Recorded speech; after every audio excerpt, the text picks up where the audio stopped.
For the interstate, past the white lines where the fields roll and the rivers break, you'll find a four-way stop sign, church on the corner and a dairy bar,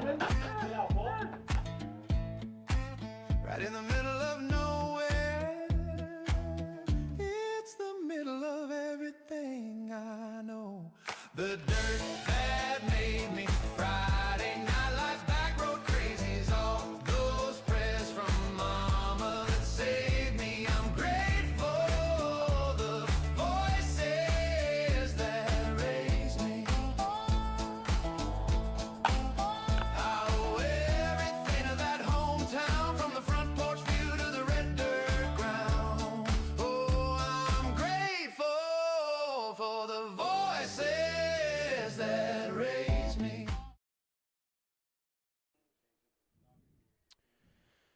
The rain has come and gone, and the result is a beautiful sunny day here from Frank Walters Field at Moody Park. I'm Max Raymond alongside Luke Lendner. Excuse me. Ooh, got to get these vocal cords. It's a tongue twister. It's a tongue twister. It is a tongue twister indeed, and as this game gets started, it's the semifinals of the conference round in the ECCBL tournament. It's the first pitch, a called strike, and we're underway between the one-seeded home team in the Mercer Mammoths and the four-seeded visitors in the Trenton Generals. And leading it off, it's Carlton Crane at the plate, followed by Sergio Hernandez and Lucas Albert, the three minimum that will bat. And Crane lays down a bunt, and he'll take first nice and easy. And a single there to start it off for the Trenton Generals. We talked about it a little bit before we got going here, but Trenton Generals, you're coming into this game as the underdog. You're the 4 seed. You barely snuck in a winner-go-home Battle of Trenton last week. How are you going to win this game? You're going to do it with stuff like that. A beautiful bunt to get things going in the first. And so that'll now bring up Sergio Hernandez. As we look over to the Mercer Mammoths and their defensive alignment in this one, it's Adam Clark, Ray Mulhern, Zanichi Steve, left to right. At third, Brandon Law. Short, Chase Bonners. This one's popped up, and Jack Hughes, the first baseman's got some room. He'll make the catch. And Q Williams, the second baseman. Jay Slater catching, and it's Josh Klenn on the mound. Klenn was an all-star this year for good reason. He's headed to play at Ryder next year. And up will step Lucas Albert, one hit away from the all-time Generals hit leader. And Lucas Albert, an all-star as well. And an incredible bat. As he takes the first strike. He's got the pop. He can drive the doubles with his great speed, leads the ECCBL in stolen bases, but he's also just such a great contact hitter, and he can lay down the bunt as well. That one's outside. Fort Washington, PA guy, right out Germantown Academy is where he played in high school. Pretty tough conference to interact. To get first team all conferences, no small feat. That one's low, and the count is 2-1 as the Mammoths have a real tall task ahead of them, and Kalana the first to have to deal with it, and that is the fact that this Trenton Generals team leads the league in stolen bases, as that one's lifted into left center field. On his run, on his horse is Clark. He'll get there and make the catch. Carlton Crane will retreat back to first and get there in plenty of time, as Clark did an incredible job tracking that one down and making the play. Yeah, it's a big outfield out there. You really don't get an appreciation for it until I'm sure you're trying to flag down a fly ball that's a little bit over your head. But that was a nice play out there and left. Especially in the first inning of a playoff game, the jitters can really get to you, and we can see silly mistakes. But in that situation, calmed everything down and brought the fly ball in. Now Crane will take off the throw down. Got him. Just did not make it all the way on that slide. And so Crane is gunned down, and that'll do it in the inning. So for the Generals, 1 hit, and they plate none and leave none. And we'll head to the bottom of the first. No score between the Generals and the Mammoths here on Jersey Baseball Nation.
Bottom 1, no score between the Trenton Generals and the Mercer Mammoths. And to lead it off for Mercer, it's Ray Mulhern.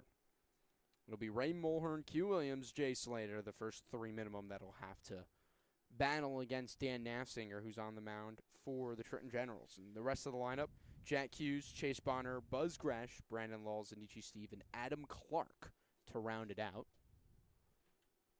That's Dan Nafsinger. Reddy's on the mound. The all-star that cruised in his inning of work as Ray Mulhern's going to hit one to second, fielding it over to first in plenty of time for the first out.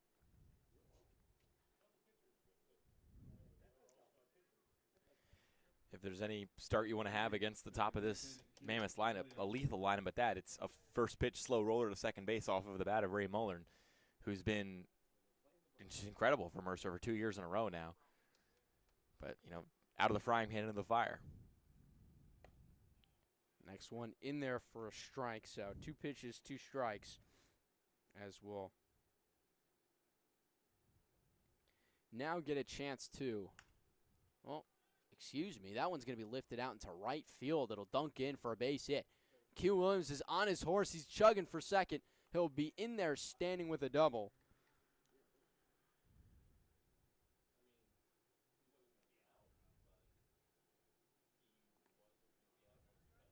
Now I'll get to give you the defensive alignment for the Trenton Generals. Left to right, it's Lucas Melton, Carlton Crane, and Donato Ingalingo. At third, it's Sergio Hernandez. Shortstop is Lucas Albert. Chase Garrow's playing second. Jake Ruppel is over on first. Mickey Gilligan behind the dish. And Dan Nafsinger on the mound as Jay Slater steps into the box. pops the first one up. Gilligan tracking, getting over, but unable to get there in time. So it'll land foul.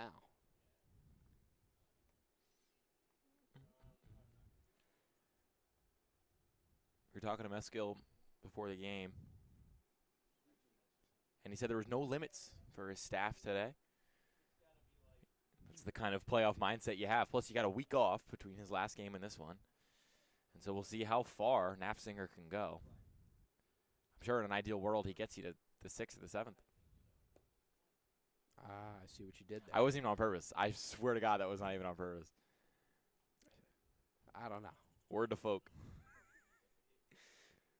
The 1-1 to Slater, and a similar report coming out of the Mercer Mammoths as well, speaking to their coaching staff. There's no tomorrow if you don't win today, was the statement coming from Nick Samaras, and the guided opinion of when I had asked, is there really a limit beyond, obvious, the reasonable limiter that a guy's going to have of 80, 90, 100 pitches? And they're like, no, you can't keep a limit on a guy who's rolling, and then, of course, you take him out. Next guy comes in, gives up a bunch of runs, and then you're dealt with the question of what happened. So, both teams, no limits to their arms. It's a win or go home semifinal game where the winner will play the winner of Kings Matrix. And I believe we do have a final, and the Kings won that one. So the winner will play the Kings. Final score, I'm hearing 15-3. That one's chopped over to short. Albert Fields off his back foot in time for the second out of the inning. Not an easy play by any stretch of the imagination. For Lucas Albert, I mean, Karan Williams was right in his face. That ball we've seen how this field at Moody Park can gobble up balls or send them flying in different directions. But Albert, the recipient of a friendly bounce, got right into his glove. But that's, again, by no means an easy play. But an important out to get is now one swing and you're out of this inning. So that'll bring up Jack Hughes. Swings through the first one, and Jack Hughes, second most hit by a pitch this season in all the ECCBL. But I believe if we count the All-Star game, he's tied for first. As incredible as that is to say, he's a ball magnet, somehow even getting hit by a pitch in the All-Star game.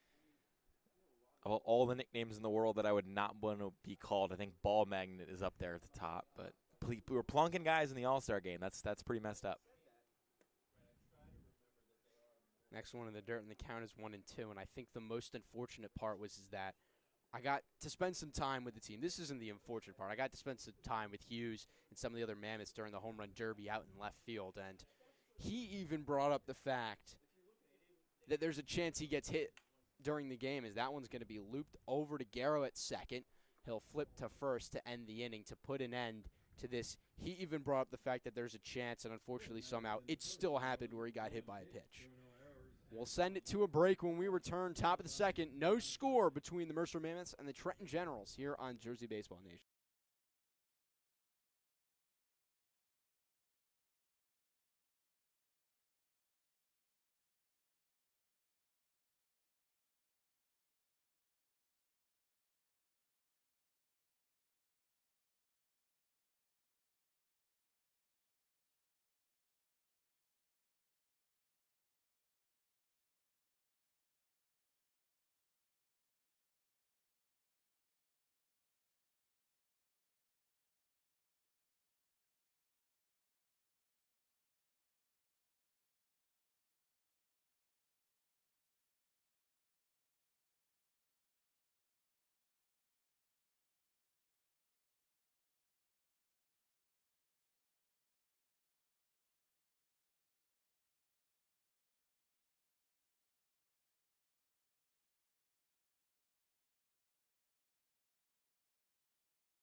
Donato Incalingo in to start it off for the Trenton Generals as he gets technically another plate appearance as that one popped in foul territory. Running over and making the catch is Brandon Law, and so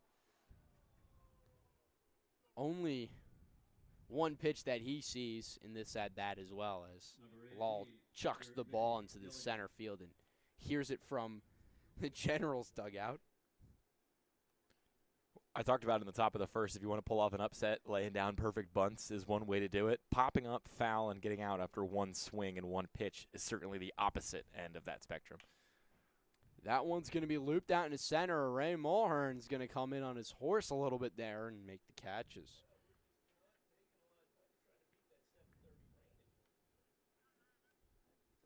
That's 2 outs on 2 pitches. So Incalingo saw one pitch in which Carlton Crane was thrown out in the first inning, then comes up to bat and swings at the next pitch he sees, and then following it up was Mickey Gilligan, and so that'll bring up Jake Rupel as Josh Kalena looks to make this a real quick inning.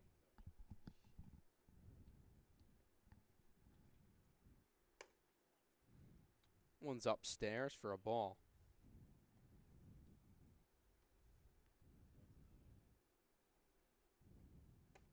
Swinging through that one, and the count even at once.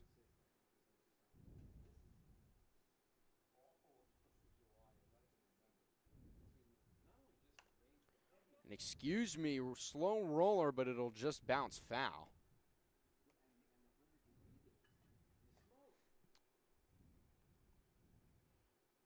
That could have been a chance for Hughes to help making it a quick inning if you would have been able to get to that foul ball.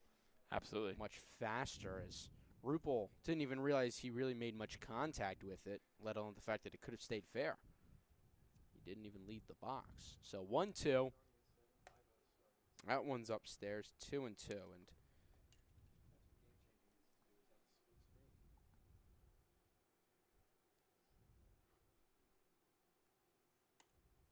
Good take. That's a really tough take. We've seen umpires love that outside corner, especially on a pitch like that. That's a really, really tough take. And he sets himself up here to extend this at-bat. well, he flinched at it, so as a pitcher, you now know he's kind of looking in that spot. It'll be grounded to third, Law to first, and that'll be the inning. And so 3 up and 3 down. And we'll head to the bottom of the second. Still no score between the Mercer Mammoths and the Trenton Generals when we return here on Jersey Baseball Nation.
Bottom 2 and Chase Bonner leading it off, followed by Buzz Gresh and Brandon Law. 5, 6, and 7 in the Mercer Mammoths lineup as Dan Nafsinger heads back out on the mound. That one, first pitch swinging, looped right to Inkalingo for the first down. Bat's a little tight early in this playoff game. You can see guys trying to feel each other out and be patient.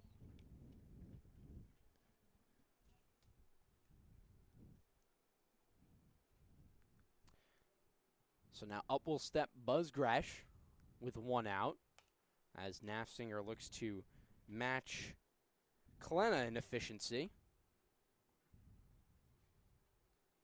with the 1 pitch, 1 out sequence. Klena got 2 outs on 2 pitches on the top of this inning, and Gresh will swing at the second pitch he sees in this at-bat and loop it for a single.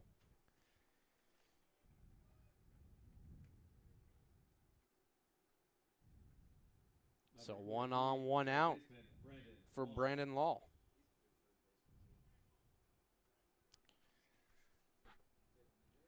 Nafsinger has still looked pretty comfortable, all things considered. I think he's got a couple of hits given up, obviously, but he's been ahead in counts. Doesn't seem to get too flustered.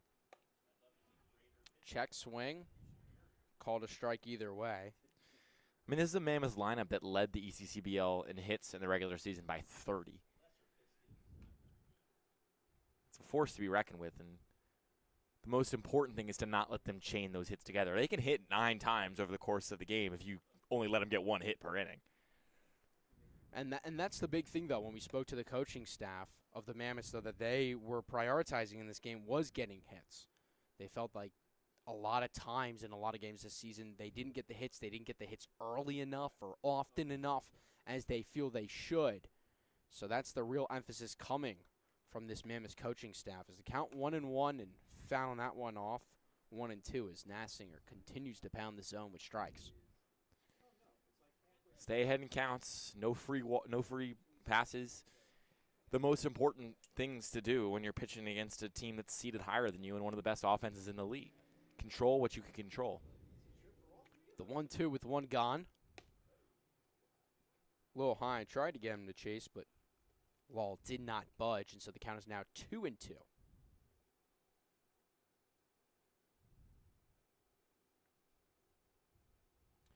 Buzz Gresh taking a modest lead over on first. Not a real speedster, so not surprised to see him trying to take an aggressive lead.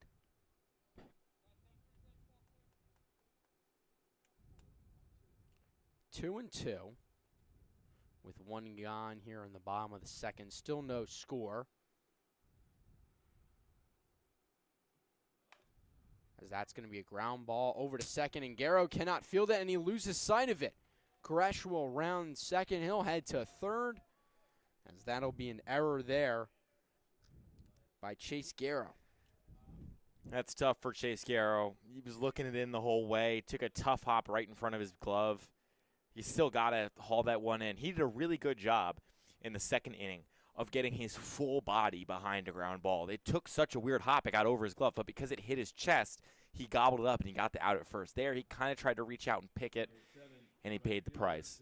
I'm not sure how many dads in folding chairs we have at this game, but they all probably thought the same thing, and they said, get your body behind the ball in that situation.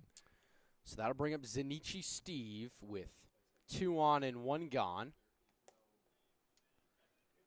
First pitch, a ball. Not the defensive play you want to see, especially in a playoff game in a winner-go-home situation. That one's going to be grounded over to Lucas Albert. Tagaro for 1, on to first, not in time, so the run will score on the fielder's choice, and Mercer strikes first. They lead at 1-0. It's a little too soft of a grounder to turn to. Really good job by Steve to hustle down first, and it's just the little things. I mean, that's what separates these teams in this league, and that's what's separating the Mammoths and the Gen so far tonight. A play that could have ended the inning, gobbled up in the glove. And like I said, you just can't let those hits and that contact really rally. First pitch swung on and missed there. by Adam Clark, the 9-hitter.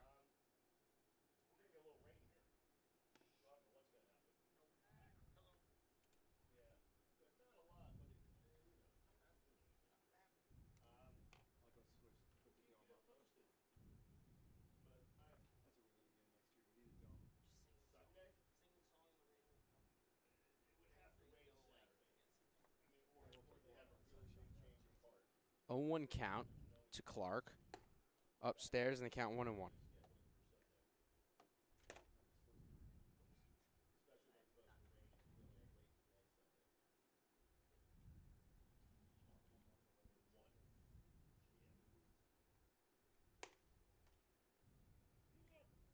Two and one now the count.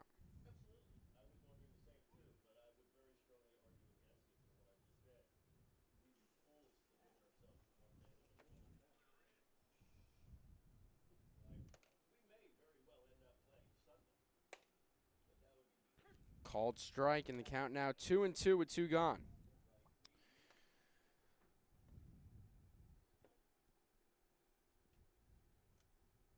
Well, all headed to Monmouth next year. A lot of Jersey guys. And they get him looking to end the inning. And Braden Meskill fired up, as is the Generals dugout after that one. But Mercer strikes first. They lead it 1-0. It'll be the top of the third. And Chase Garrow to lead it off when we return here.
Chase Garrow and TJ Francis, Lucas Melton. 7, 8, 9 in the Generals lineup to do up against Josh Kalena, who has just thrown his 18th pitch.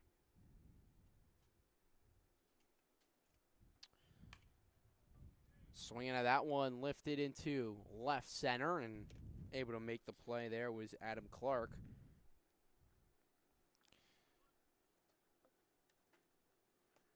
Now 1 down. I'm not going to win any Nobel Prizes for saying this astute observation, but Kalena's looked very strong so far, and as you would come to expect from a ECCBL All-Star and a guy who's 3-0, 20 innings to his name, giving up 6 earned runs, but is the king of comfort.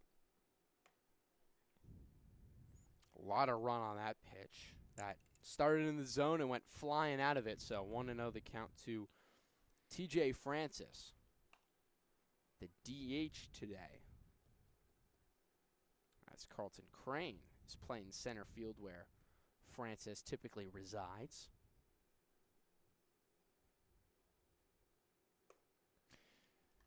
You and I were talking about it pregame. Francis in the bottom of the lineup these last couple weeks. A different look of sorts after really being in the top 3 for most of the season.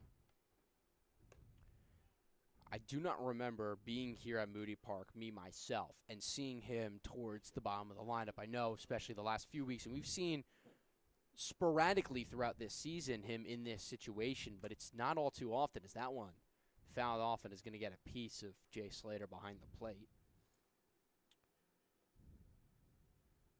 But when you look at this lineup and you understand the kind of caliber of a hitter that Francis is, you can understand that Braden Meskill might be putting him down here looking to try and have a guy in the bottom of the lineup to create a spark of energy should he need. And this is a situation where you got one hit, which was the bunt single from Carlton Crane. Otherwise, no hits on the day.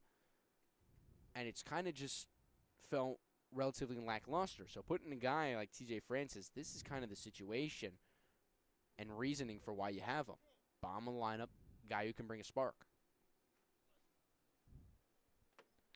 As the count is full, 3-2 in the payoff pitch from Klenna upstairs. And so that'll be a walk. And now you've got a speedy threat on base for Lucas Melton, 9, and then it flips to the top with Carlton Crane on deck. Number 44, left fielder, Lucas Melton. Like we talked about, the Generals adept at stealing bases, and Francis, one of their best base runners, second on the team in steals.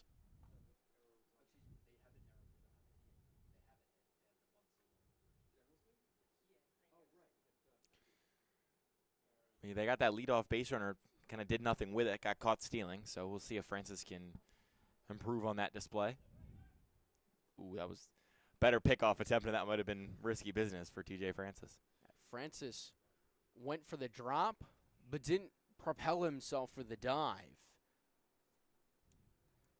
Kind of went running away from that, and almost in slow motion, the move back to first. He's got a real serious lead. Count is 0-2 to Lucas Melton. And again, it took Crane 2 batters to eventually then take off. I'd be real surprised if it's the same situation. As I'm saying that, Francis takes off. The throw down, though, got him again. Jay Slater cutting down 2 guys all ready to start today.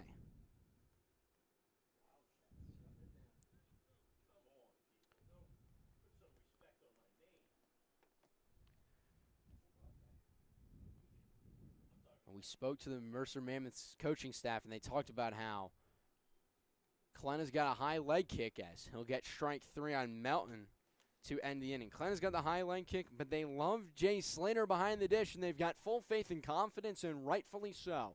Slater has now gunned down 2 runners trying to steal as the Generals cannot generate any offense. They trail 1-0 as Mercer.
Bottom third and leading it off.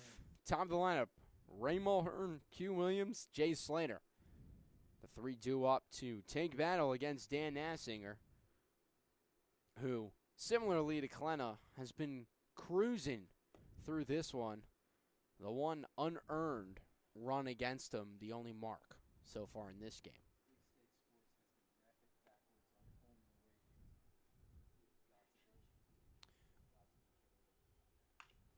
Grounder to Lucas Albert. He'll feed, flip it over to first in time, and one down.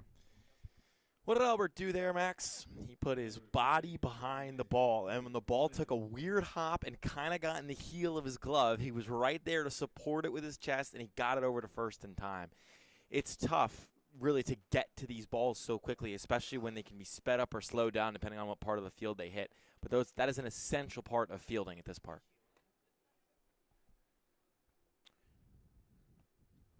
Pitch upstairs to Q Williams, who doubled his first time up.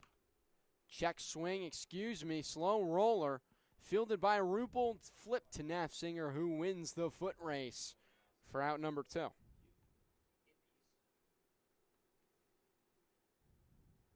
Number 32, catcher Jay Slater. Nafziger has really impressed me so far. He's handled the pressure of this Mammoths lineup well, but you just feel like that dam is going to break eventually, and the Gens just cannot keep throwing away these innings at the plate. Caught stealing twice, shortening these at-bats. Can't keep happening.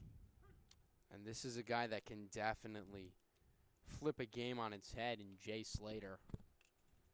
Incredible pop and power behind his bat, and although Moody Park plays mightily deep, we've seen the ball start to leave the park as this season has progressed and as guys have switched over and gotten comfortable and adjusted to the wood bats. That's going to be a grounder back to Lucas Albert. He'll fire over a little high.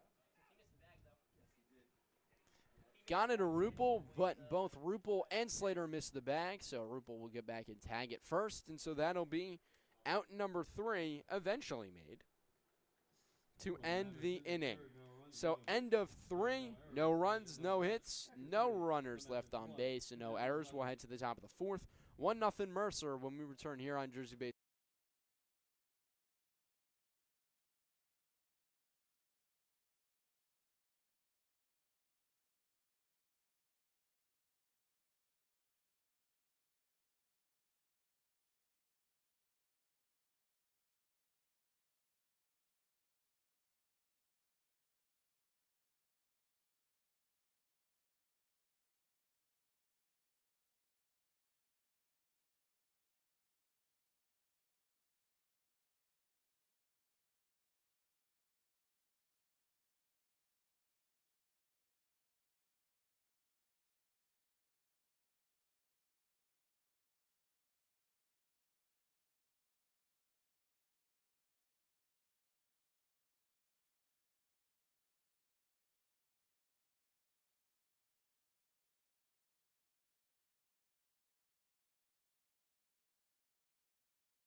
For the Generals, center fielder, number 8. Top Carlton 4. Crane. And top of the lineup for the Generals will be Carlton Crane to lead it off.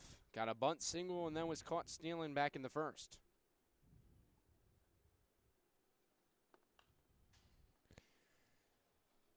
He's probably had the best offensive play of the game for the Trenton Generals, being their only hit, but boy, was it a beauty.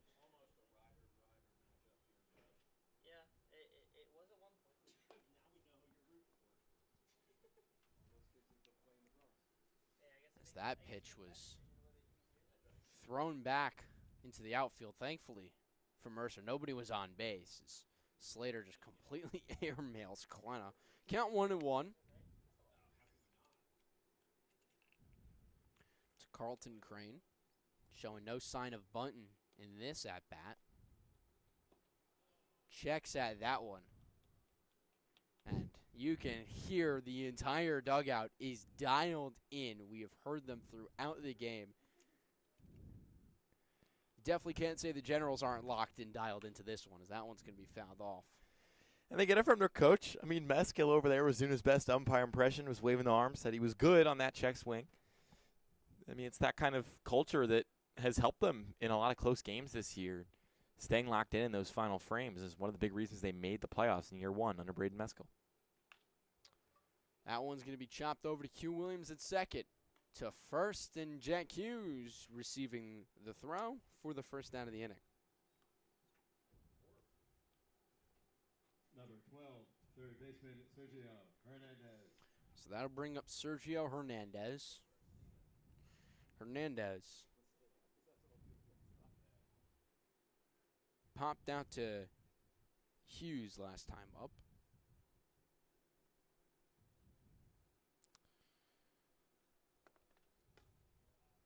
And as we get deeper into this one, I mean, just continuing to look good is Klena. But perhaps if the Generals can extend his pitch count with long at-bats, they can get a look at him somewhere down the line. But right now, he is dictating the flow of everything in this game. The 2-0. That'll catch the zone. 2-1. And Klena out on a ball. It'll take an awful lot as he's at 38 pitches as of now. So has been doing a great job staying economical and efficient. As this one will be looped out to center field. Ray Mulhern trying to get his footing under this one that just seemed to carry a bit more, but he's got it. And now 2 gone.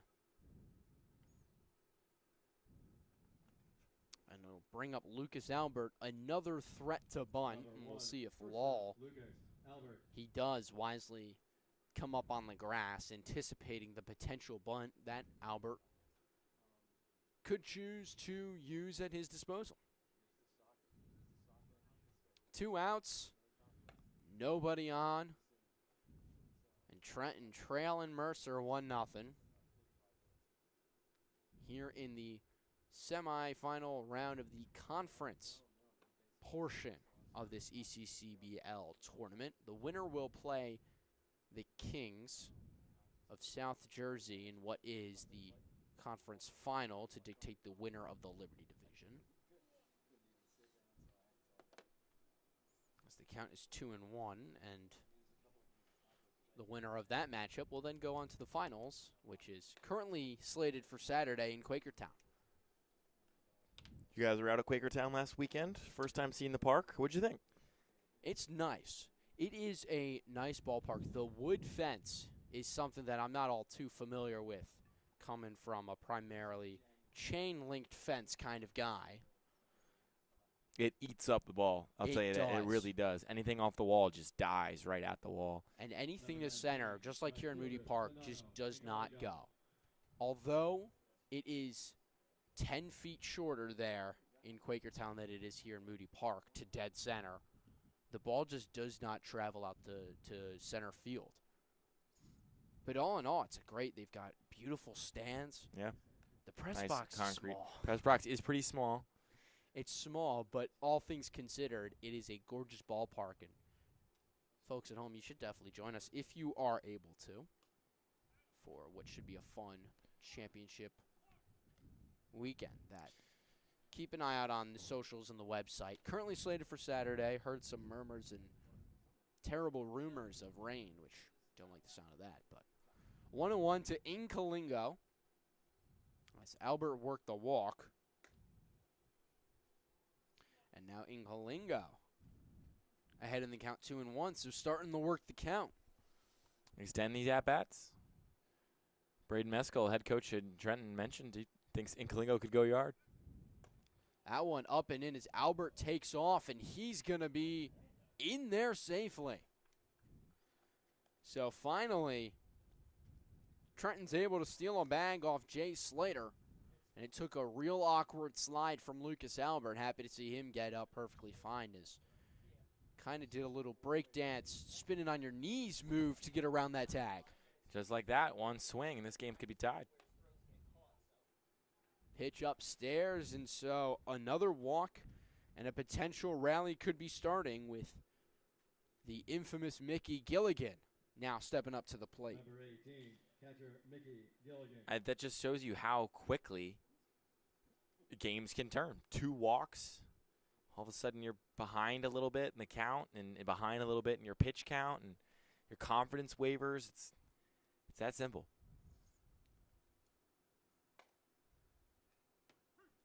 First pitch, strike to Mickey Gilligan, who lined out to center last time up.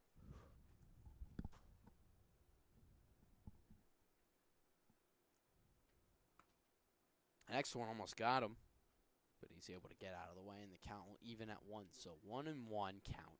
2 outs here in the top of the 4th. Still 1-0 Mercer.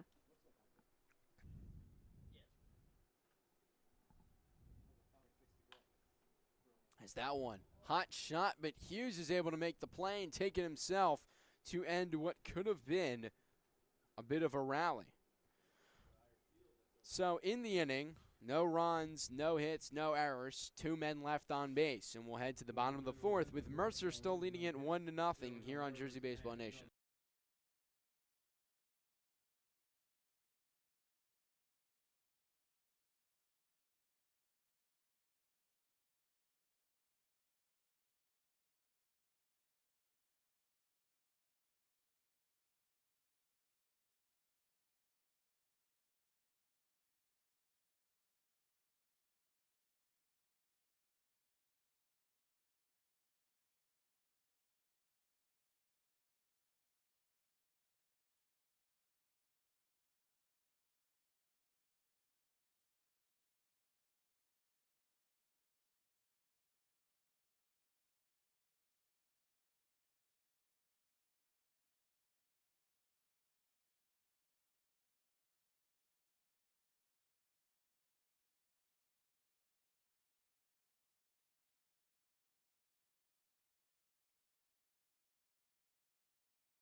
Bottom 4, and it's Jack Hughes to lead it off for Mercer. He grounded out to Chase Garrow last time up.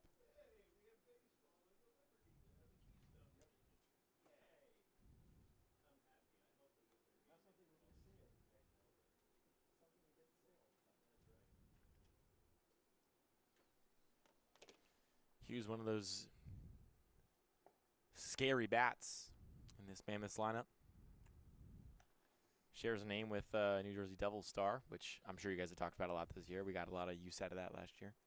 Definitely took the time. See, we got to also talk about him being a gold medal winner this year, though. Of course. So, and a American hero, as Hughes almost got plunked again.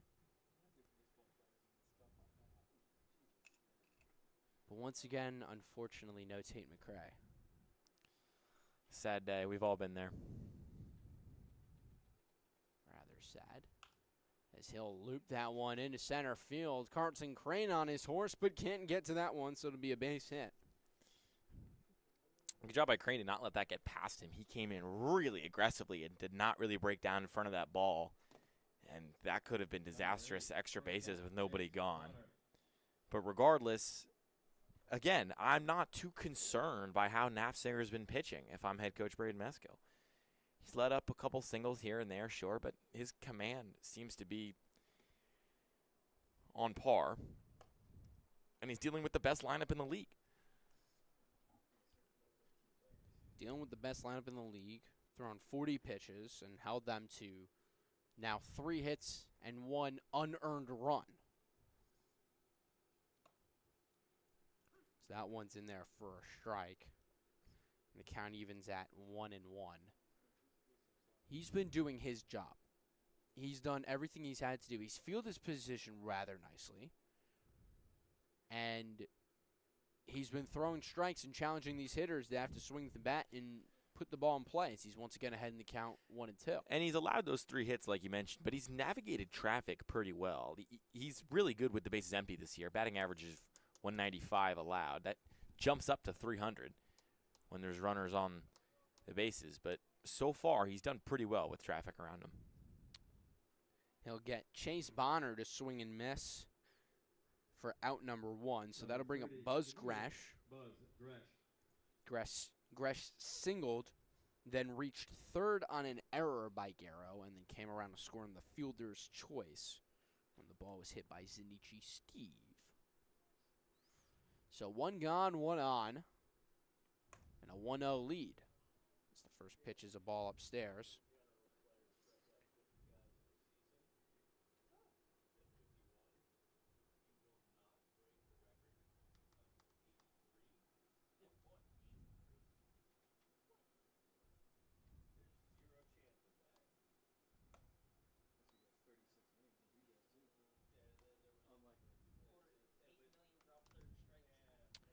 That one was upstairs, and the count is 2-0.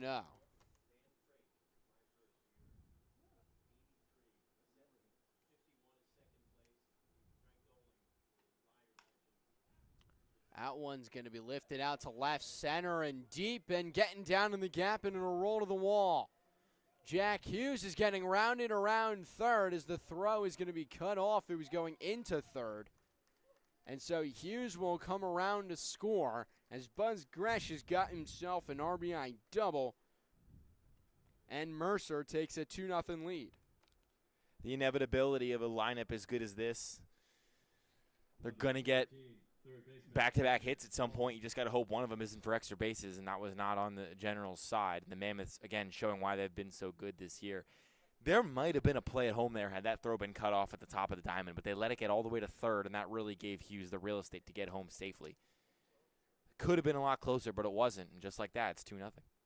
It was hard to tell, because I was looking at Hughes rounding third, whether that throw was even had the ability to be cut off. Or it really didn't. It was too high. It was too high. It was too high. So it was more of the decision of where to throw the ball than the decision to let it get to third.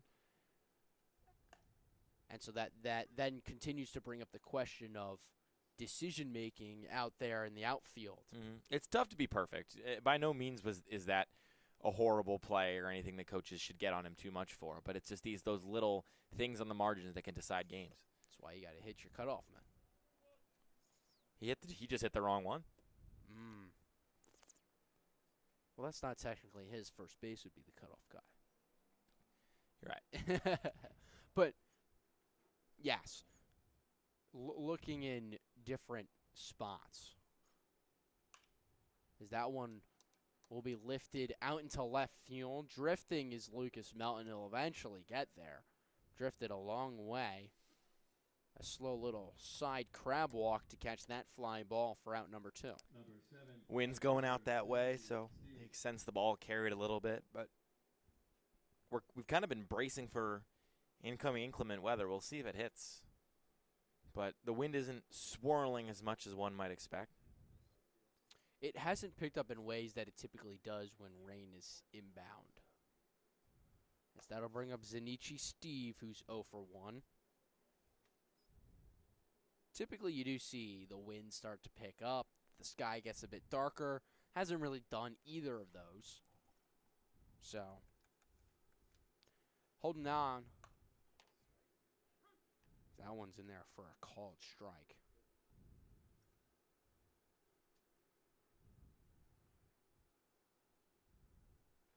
One and one. With 2 outs and a 2-0 Mercer lead. Buzz Gresh scored a run and now driven in an RBI, so he's contributed to both runs for Mercer.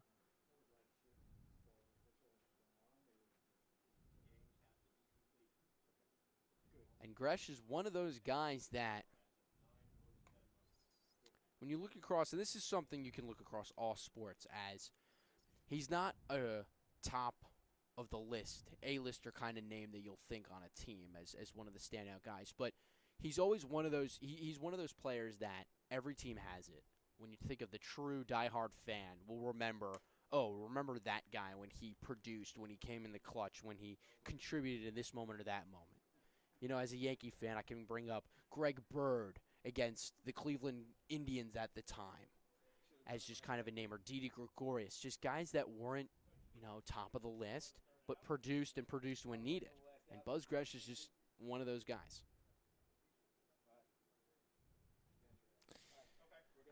I believe they call those guys streets won't forget players.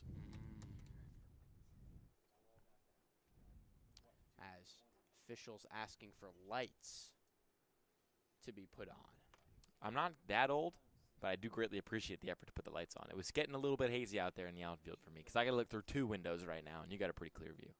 I do. I'm fortunate enough to have this nice, beautiful view with the window open. And it is a nice and cool night. There's a crisp breeze as now we can see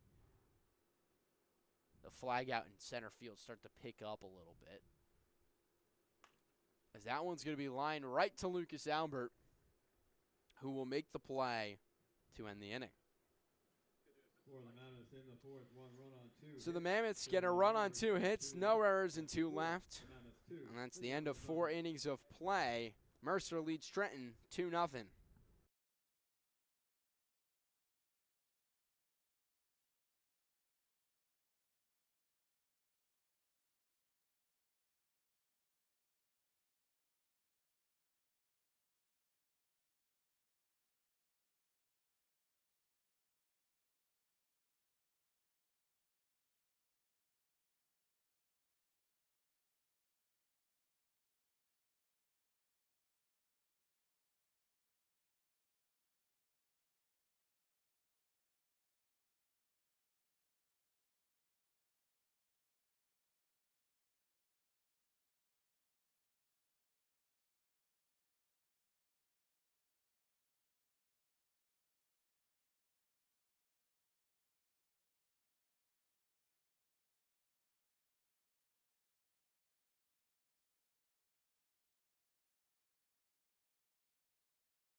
Jake Rupel, Chase Garrow, TJ Francis, 6, 7, 8. And the Trenton Generals line up to bat against Josh Klena, who's back to throwing strikes. He gets Rupel swinging that first pitch. Klena, 52 pitches coming into this inning. Has been real economical, except for the conclusion of last when he walked back-to-back guys in Albert and in Kalingo. But otherwise, has really had no blunders or scratches on his mark today.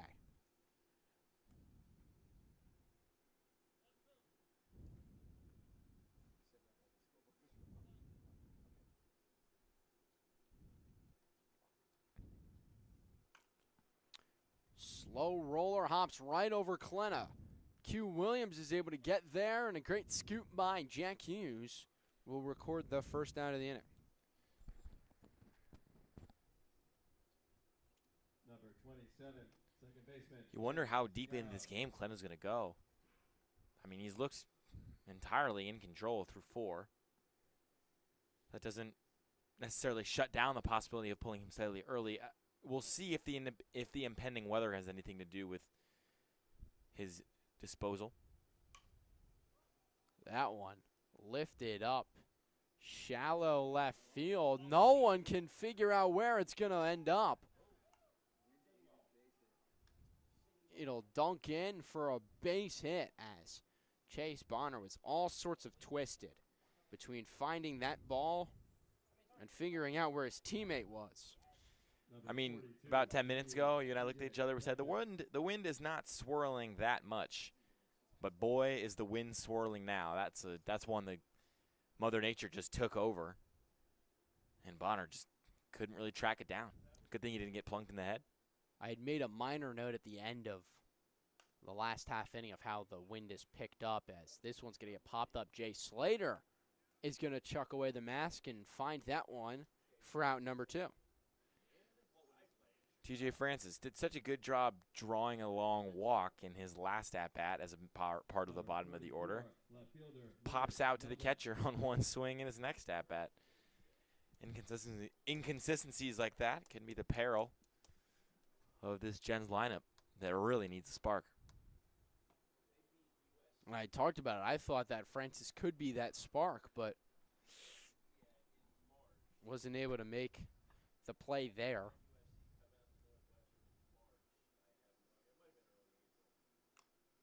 I want to get fouled off. I'm going to count 1-1 to Lucas Melton. Struck out swinging last time up. It'll be Melton, and then the lineup will flip over to Carlton Crane if he can get on base. Swinging through that one, and the count now 1-2. And Klena, 1 strike away from a real strong 5 innings of work. The 1-2. Got him looking, strike 3.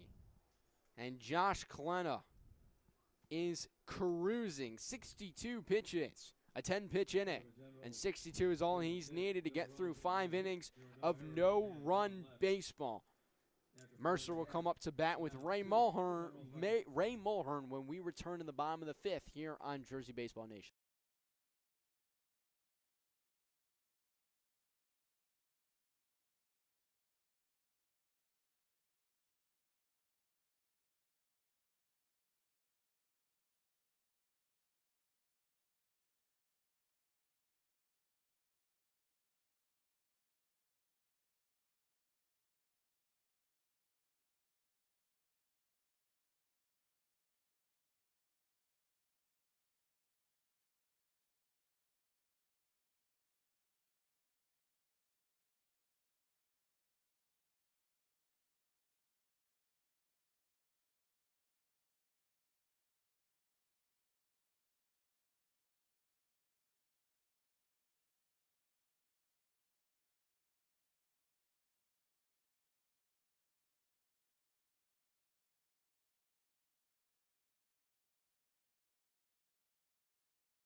Back with you here at Moody Park in the bottom of the 5th inning. We're past the halfway point, and that means, yes, I, Luke Lundler, are here with you on the mic. Max Raymond to my right.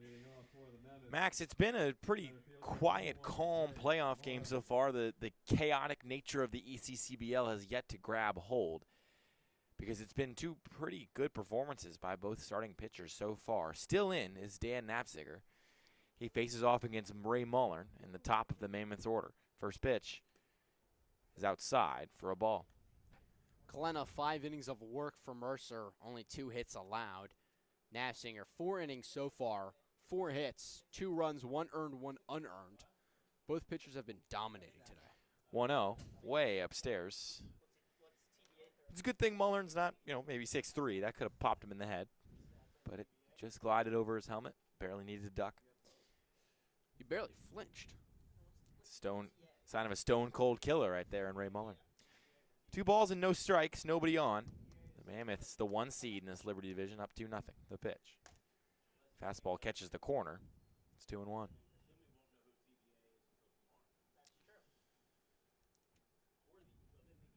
Nafziger through 4, allowing 4 hits and 1 earned run, 1 unearned run. His 2-1. Misses low. It'll be a 3-1 count to Muller, who made the 2026 Junior College World Series with Brookdale Community College. And he's headed to TCNJ next year. 3-1. Swing and a miss.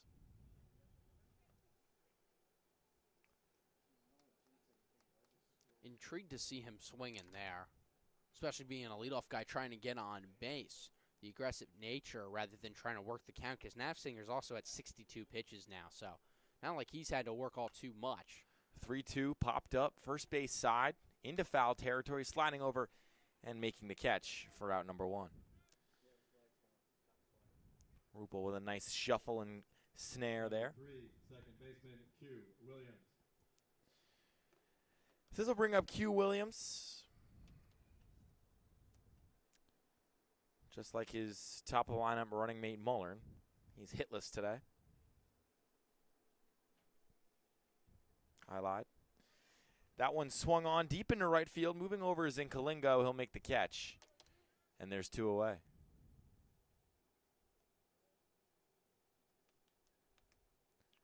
So 1 pitch, 1 swing, and out number 2. As Mullern jumped out to an advantageous count, but pretty quickly, seems like Nafziger has snared control of this inning. And that'll bring up Jay Slater, who's grounded out 6-3 and grounded out 6-3. That's shortstop to first base, or Lucas Albert to Jake Rupel. So what do you think he's going to do in this at-bat? Ladies and gentlemen at home, now is your chance. Now is your chance. 1 ball, no strikes. Fastball upstairs, 2-0. Slater rocking the royal purple helmet of Northwestern. Was it Duke before then? 2-0. Popped up, foul on our heads, and just over our press box into the parking lot. Man, I was waiting for that thump. I was waiting for it to hit, and it just doesn't, and now I'm just left in sadness. 2 balls and 1 strike to Slater. Nafziger on 67 pitches, his 68th. Fouled back again. That'll even the count.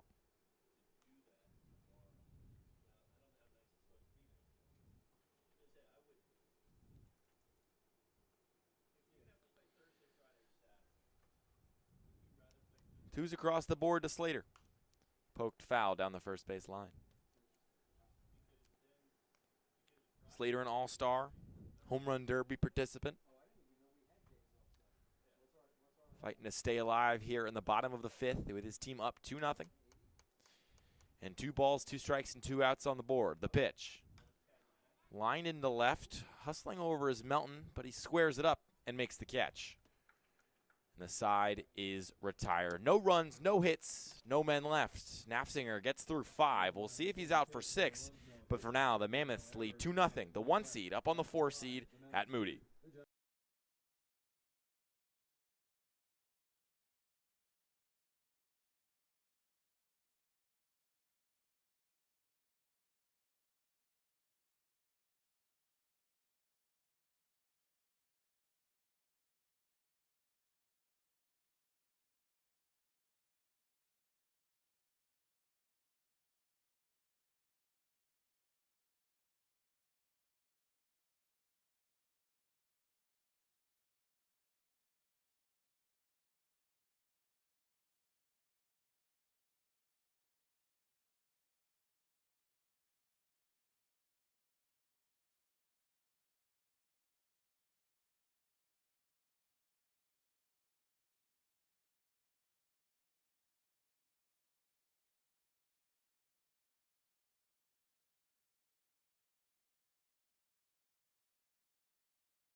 We're into the 6th inning here of this ECCBL quarterfinal, the Liberty Division semifinal, if you will, at Moody Park. Luke Lemler, Max Raymond to my right. It's a 2-0 lead for the Mercer Mammoths through 5. And the Trenton Generals aiming to do something, anything about it, as Carlton Crane steps up to lead things off. Takes the first pitch into the dirt for ball 1.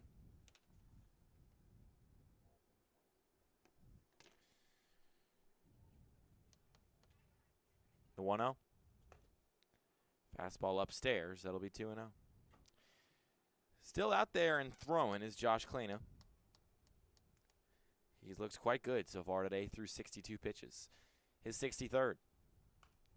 Popped foul down the third base line, tailing over the bleachers and out of play. Crane 1 for 2. Laid down a beauty of a bunt to get things going in the first at-bat of the game, but has been relatively ineffective since then, as has the rest of this Generals lineup. 2-1. Line back up the middle and in the outfield for a base hit. And Carlton Crane is aboard for the second time today. And for the second time today, he's aboard to lead an inning off. And the Generals, you're thinking they might have to take advantage. The question is how? Got to find a way to get the bats going. Haven't been able to against Klena. And you'd think Klena, with a high leg kick, you could steal on him. They've done a good job stealing this season, but not today. 2 for 3. And the only guy who's been able to steal a bag is the ECCBL stolen base leader this season in Lucas Albert, who's currently on deck. First pitch, line the opposite way into right field, up and over the glove of Steve in right field. So wheeling around first and getting into second is Hernandez. He's going to keep going to third. This could be a run. The play at the plate, not in time. And a stand-up triple from Sergio Hernandez. He comes through in a big way. And suddenly the deficit is halved for the Trenton Generals. They trail 2-1. And they've got the tying run 90 feet away with nobody gone in the top of the 6th. And you've got the hardest guy to get out. And Lucas Albert at the plate, who did get out. He flew out to left and walked. First pitch to him, lays down the bunt, then pulls away. The ball gets away from Slater behind the dish. Coming in to score is Hernandez, and the Generals have tied the game. Single, triple, wild pitch, blink and you'll miss it. It's 2-2 in the 6th, Max. ECCBL baseball at its finest. The chaotic you nature talked takes about hold the chaotic again. nature, and I didn't want to say it at the time, but I was thinking about it. Didn't he just curse it? Well, that was some chaos right there. Manufacturing and finding a way, and then the baseball guys bouncing one in your favor. A rare mistake from Jay Slater, who typically is able to get his glove on a lot of pitches and keep them close enough. Albert again squares to bunt, rolls at the first base side, and he'll get there standing. A beauty from Lucas Albert. He had the whole infield shifting on the third base side. He laid it down the opposite way, and he knew he was there halfway down the base paths. That was one of the most beautiful bunts I've ever seen. Typically, you think a beautiful bunt is down the third base line, hugging the line, stays fair. That one was put so perfectly. Swing by Inkalingo into right field, into the glove this time of Steve. Inkalingo got a nice chunk of that, but couldn't just quite get under the ball, and Steve wasn't going to miss it twice in one inning. Albert pushed that bunt so perfectly far where it was far enough from the pitcher, but not close enough for Q. Williams, the second baseman, to be able to get there in time to make the play. I think you got about a 1-foot circular radius of like a bucket out there, a trash can, if you will, of space where you could have put it. I think he put it in that exact spot. Gilligan takes the first pitch for a strike on the inside corner. So he's down 0-1 with Albert on first, then one away. We'll see if Albert steals. He loves it, and he goes, but he hesitates at the last second, and the ball is ripped foul into the parking lot and into the road. It looks like it missed at all the cars. No balls, 2 strikes to Gilligan. Albert hops to his lead on first. There's one away. We'll see if he goes. Then his pitch. Albert goes. Ball's upstairs, and the slide into second is in time. Did he get off the bag? Yes, he did. Looked like he had it for a second, but his momentum carried him past second base. Couldn't keep his hand on the bag. And Lucas Albert tagged out on the base paths. Throw by Slater kind of pushed him wide of the bag. And another nice play defensively from Mercer's catcher. 1-2 to Gilligan. In the dirt. Trickles through Slater's legs, but unconsequentially with nobody on base.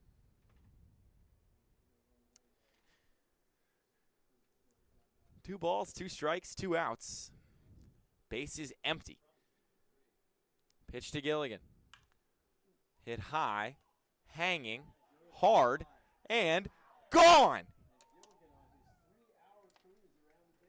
Mickey Gilligan, deep to right field. Steve didn't even turn around.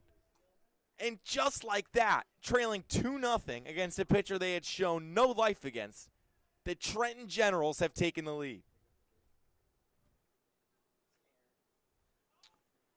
Could this be some Moody magic for the Trenton Generals?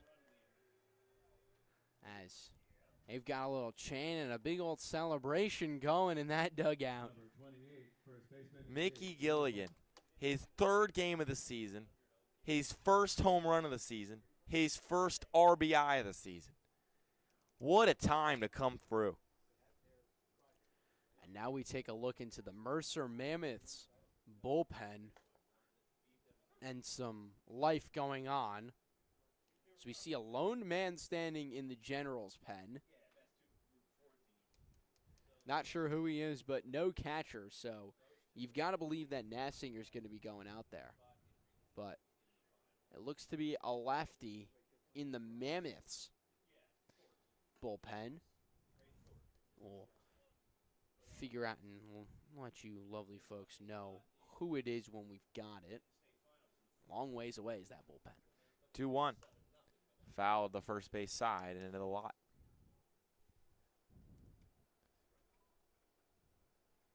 Just like that, the 1 seed challenged here at Moody Park by the Trenton Generals. You just can't count out these low seeds in the ECCBL playoffs. We see it every year. And this year may be no different. 2s across the board. The pitch. Got him on the inside. Nice pitch by Clinton to get out of the frame, but not before the Generals plate 3.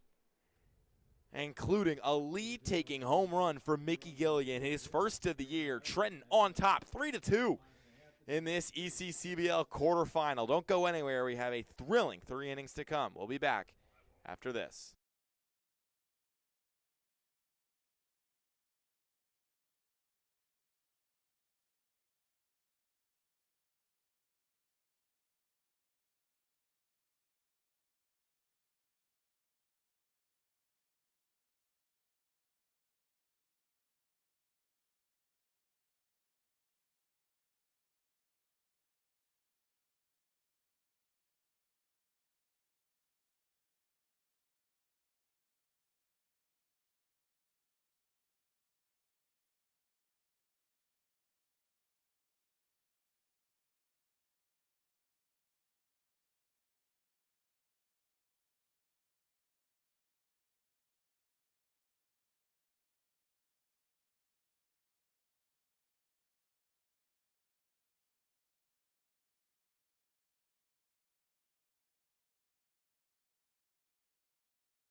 Back with you here at Moody Park for round 6 of this heavyweight duel.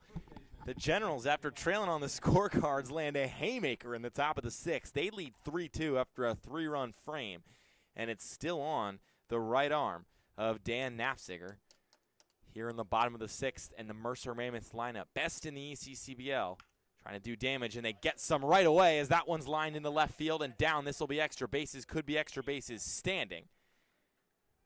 And it is. Jack Hughes, second team All-American in 2025 of the National Junior College Athletic Association. And just like that, tying run in scoring position. Number 8, shortstop, Chase Bonner. That's how you start a response letter back across the diamond to the Trenton Generals as Mercer looks to find a way. They were in control until they weren't. And now they've got a battle from behind. Nafsinger comes set. Checks the runner at second. Kicks and delivers. Upstairs. The throw back to second is a risky one. That's into the outfield, but Hughes will hold up. Nafsinger is one of the best pitchers on this Trenton Generals team during the season, an all-star. When you're talking about runners in scoring position, allows a .421 batting average. He's got to try to get the better of Chase Bonner here. 1-0 count, nobody gone. The pitch. Outside, 2-0.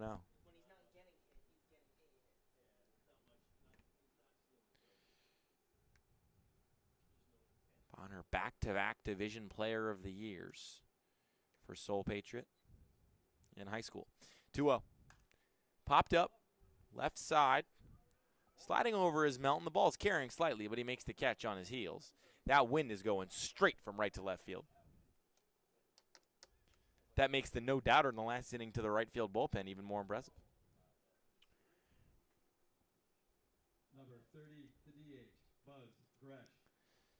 So Buzz Gresh, who had a double his last time up, will step into the right-handed batter's box. 2 for 2 is Buzz Gresh, and the only guy that has truly figured out Dan Nafsinger. First pitch to him. Fouled back right at us. And Gresh, showing a little bit of emotion, really wanted that pitch. He's an emotional guy. You can see it in the way he plays. He plays fiery. Plays with a chip on his shoulder. Starting at DH tonight for the Mercer Mammoths and their #1 offense, the 0-1. Flared the opposite way. Hustling back is Garrow. He won't get there. And Kalingo coming in, and he'll catch it off one hop with his right hand, but not before the runners advance. And so Hughes gets to third. Gresh is over to first, and there's just one gone, with the tying run threatening 90 feet away. For a moment, I thought maybe Buzz Gresh has contributed to, so far, all of the Mercer Mammoths runs scored, and I thought for a moment that that one could be trouble, but then again, it's Jack Hughes, so Not the quickest guy. not a lot of speed over there. A lot of pop, but not a lot of speed. So if Mercer gets another run, it won't be off the bat of Gresh, although he still can take the honor of having contributed, as he was the one that moved Hughes from second to third. So still will get a mark for contribution, certainly. 1-0 to Lal, catches the outside of the zone, so it's 1-1. Gresh and Hughes in the corners. Nafsinger on 78 pitches. His 79th of the night on the way. Check swing in the dirt, knocked down nicely by Gilligan, who as of now is the hero in that Trenton General clubhouse. As of now, but Nafsinger's going to have to do a lot of work to keep it that way. I got a feeling this game is far from over. 2 balls, 1 strike, runners in the corners, and the Generals up 3-2 with the Mammoths at the plate. The pitch is lifted in the left center field, going over his crane. He sees it. He's got it. Hughes is going to tag, and he'll get there safely. And our ball game, Max Raymond, is tied at 3 in the bottom of the 6th inning.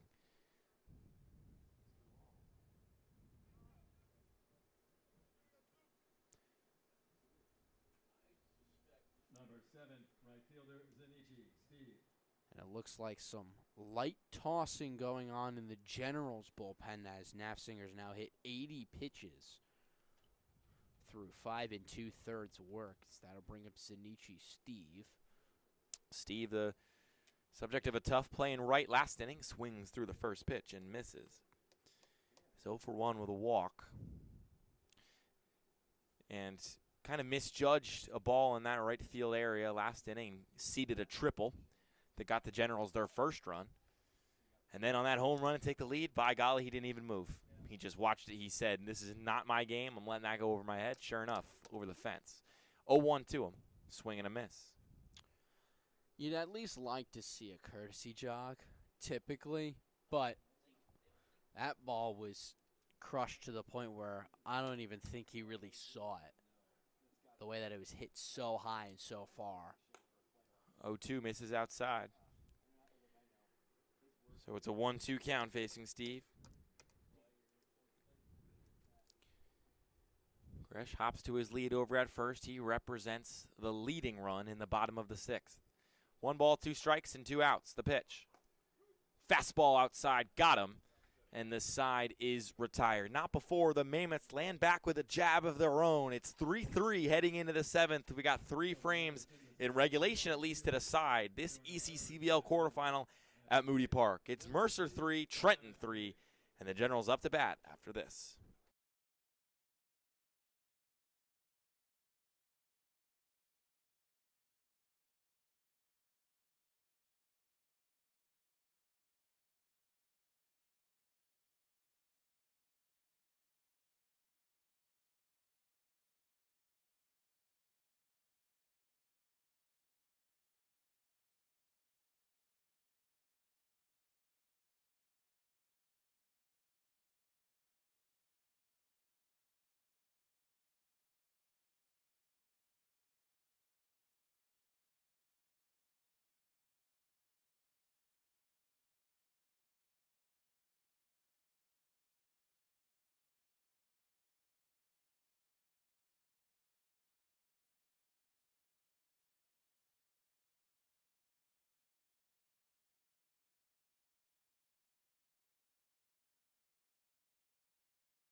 Back with you here at Moody Park. We've got a new pitcher on the mound for the Mercer Mammoths as that ends the day for starter Josh Klena. We'll get to his line in a second, but first things first, let's talk about Graham Ross, Max. He's a pretty tall lefty. He bats right and throws left. You don't see that very often, but hails from Hillsborough, New Jersey, and just wrapped up his first year at Drew University, where he had 2 saves, a 6.16 ERA, and a 2-3 record in 19 innings pitched.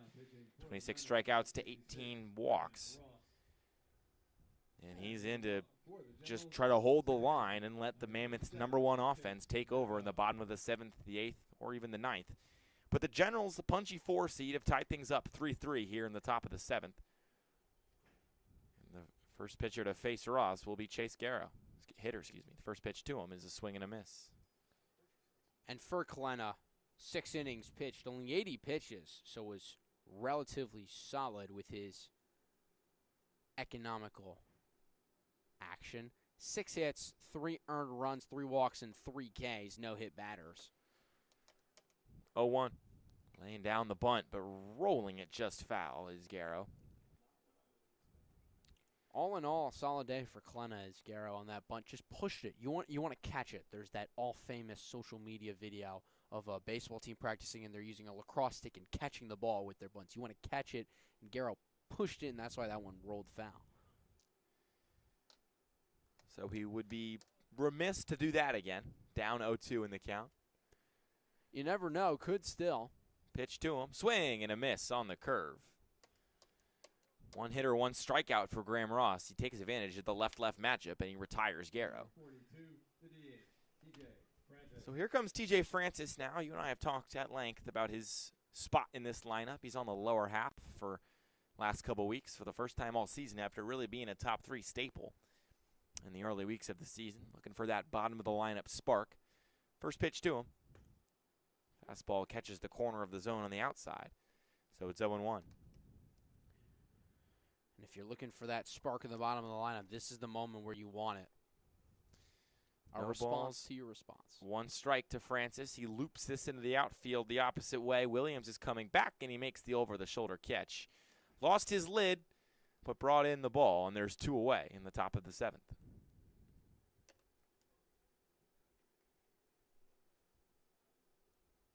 Number 44, left fielder Lucas Melton. That'll bring up Lucas Melton. He's been pretty busy over there in left field tonight with the wind blowing from the right foul pole straight to the left foul pole. Everything carries his way. First pitch to him from Ross is a swing and a miss.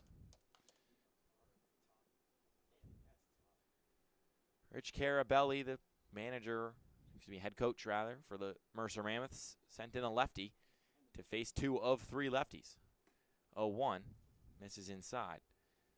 You have to say it's worked out for him so far. He retired the only righty he has to face. Now we can redial in on this advantageous matchup. 1 ball, 1 strike, 2 outs. The pitch. Taze to left. Coming on is Clark. He sees it. He gloves it.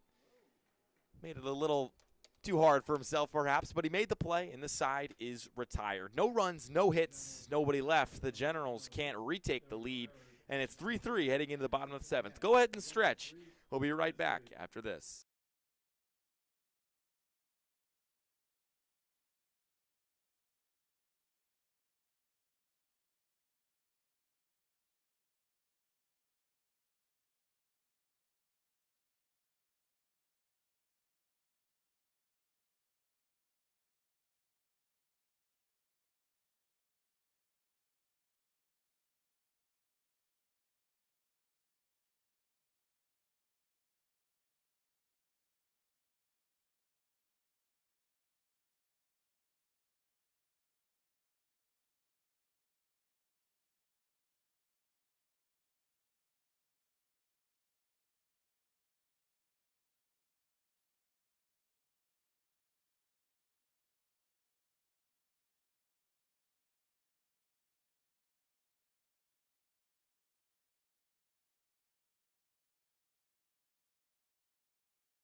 Beneath stormy skies at Moody Park, the Generals and the Mammoths doing battle in the ECCBL quarterfinals.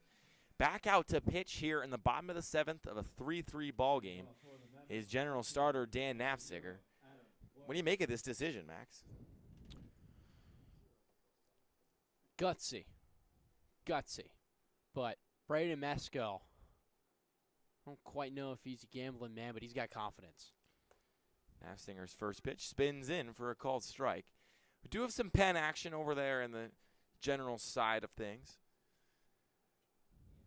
First pitch to Adam Clark, like I said, called strike. Second pitch, same result. Adam Clark head to East Stroudsburg next year. He was an all-star this year in the ECCBL. 0-2. Swing and a miss.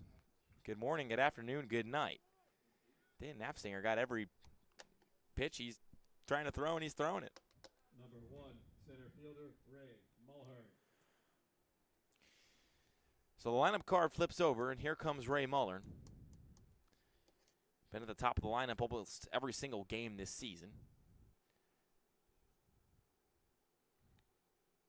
He was in the same spot for Rich Carabelli's squad last year. First pitch to him. Has to slough out of the way. It's a 1-0 count. Nafzinger, 88 pitches now. You got to think. Maybe near 100. 1-0. Misses upstairs. You know, head coach Braden Meskill said no limits on the guys tonight, no limits on the arms. Like you said, there kind of is no tomorrow sometimes, and you just got to play like it's your last game. And it certainly has been as much for Dan Nafziger. His 2-0. Check swing. Didn't matter. Called strike. 2-1.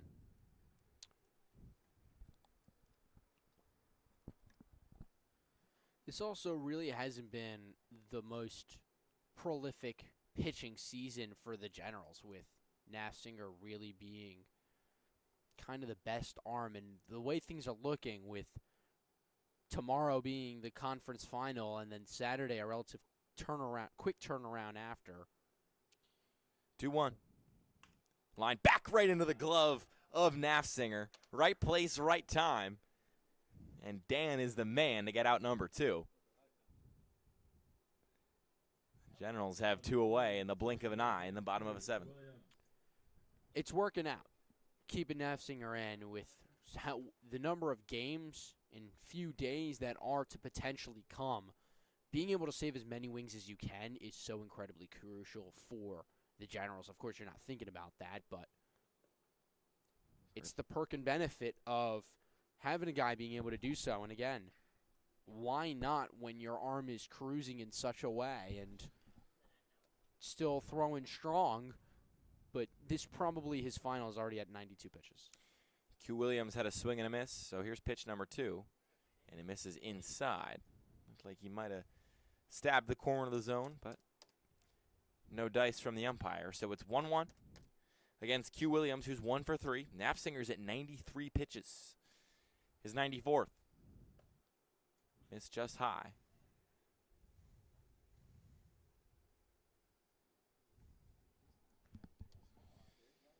And Gilligan's going to come out and chat it up with Nafziger. I mean, really, you and I can see they're both cheesing pretty hard. I'm sure that wasn't too deep of a conversation. Maybe talking about where they're going to get pizza after this. I Just hear to give King's Pizza's Nafziger a good spot. Yeah, King's Pizza is phenomenal. Might have indulged myself before this. Can't go wrong with a slice of buffalo chicken these days. 2-1 to Williams. Popped up, foul behind home plate, and over our heads into the parking lot. You and I were waiting for the thud of the ball on top of the press box, but no delivery. So now 2 balls, 2 strikes, and 2 outs on the board to Williams. Misses low. That'll juice the count. Speaking of delivery, I think King's Pizza does deliver. I think they do. They do. Confirmed by P announcer Jeff, the great Jeff. 3-2. Upstairs. And a free pass allowed on his 96th pitch of the night. And now you got to face Jack Hughes, who's gotten the better of Nafziger for a... Excuse me, not Jack Hughes. He's got to face Slater, who has gotten the better of Nafziger tonight on occasion. Maskill's hanging around right at the frameage of the dugout, so sticking with Nafziger for now, but right on the top step, if you will, of the dugout, ready to come out. So, Couple of pickoff attempts. Nothing to phone home about. So now he's got to face Slater. First pitch. Upstairs. They try to pick him off at first. And it's swallowed up by Rupel. Just kind of trudging around out there a little bit as Nafziger. You can tell he really wanted that last out. And it seems like Meskill is thinking out loud, pacing back and forth in the dugout, trying to figure out what to do. But for now, he leaves Nafziger out there against Slater, who's 0 for 3. Pitch to him is upstairs, 2-0. This is a tough spot. You feel like, because if he elicits a walk, suddenly you got 2 on with the new arm coming in. But you don't want to give up on him too early. It's where the emotions of being a former player, I'm sure, in Meskill can sometimes come into play. 2 balls and no strikes. 3 balls and no strikes after that one's upstairs. and this feels like the point as he's now officially hit 100 pitches.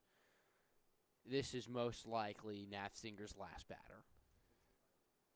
3-0. Popped up. Foul territory behind home plate. Coming in is Gilligan. And he makes the catch in foul territory. Nafziger crosses the century mark, but gets through the 7th unscathed. It's 3-3 Generals Mammoths locked in the ECCBL quarterfinals. The 1-seed Mammoths trying to defend that home advantage. And we'll be back after this for the 8th inning of the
Here in the top of the 8th of a 3-3 ECCBL quarterfinal between the 4-seed Trenton Generals and the 1-seed Mercer Mammoths. The lineup card flips over for Trenton as squaring the bunt before pulling back is Carlton Crane. Take the first pitch for a ball. Still in and thrown is Graham Ross. He took care of business in the last frame. Is 1-0. Line the opposite way down the third base line, and that'll be a base hit. Crane is aboard.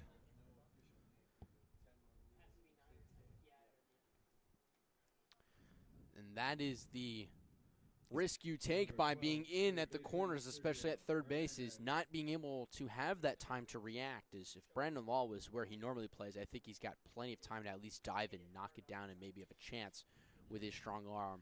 As for Graham Ross, not surprised to see him in with Carlton Crane and Lucas Albert, 2 of the 3 batters he has to face, both lefties. First pitch to Hernandez is a strike. Hernandez really incited the Generals' rally in the 6th with a triple to right field.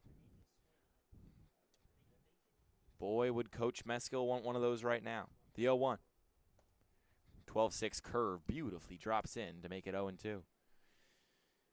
Like you mentioned, I mean, that's the butterfly effect of Crane laying down that beautiful bunt all the way back in the 1st inning. That third baseman's got to come in, play him honest because of the bunt.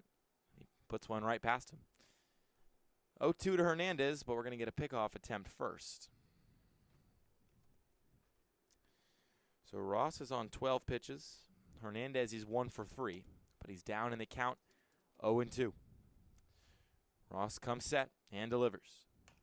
Chop to third. This is a looper. Bonner has it, turns to 1 for 2, and this could be a double play. It's not. He got it to Williams for the first out, but he couldn't get Hernandez in time at first. So a fielder's choice leaves the Generals base runner on the paths. And like you mentioned, brings up that lefty, Lucas Albert. Number 1, shortstop, Lucas Albert.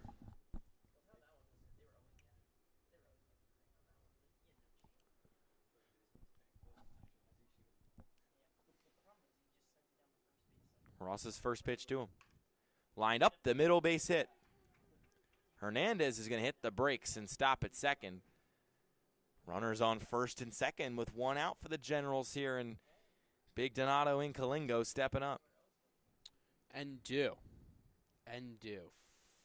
Finding a way he's got to get a base hit here. Got on base with the walk back in the 4th inning and flew out to right field his last time up.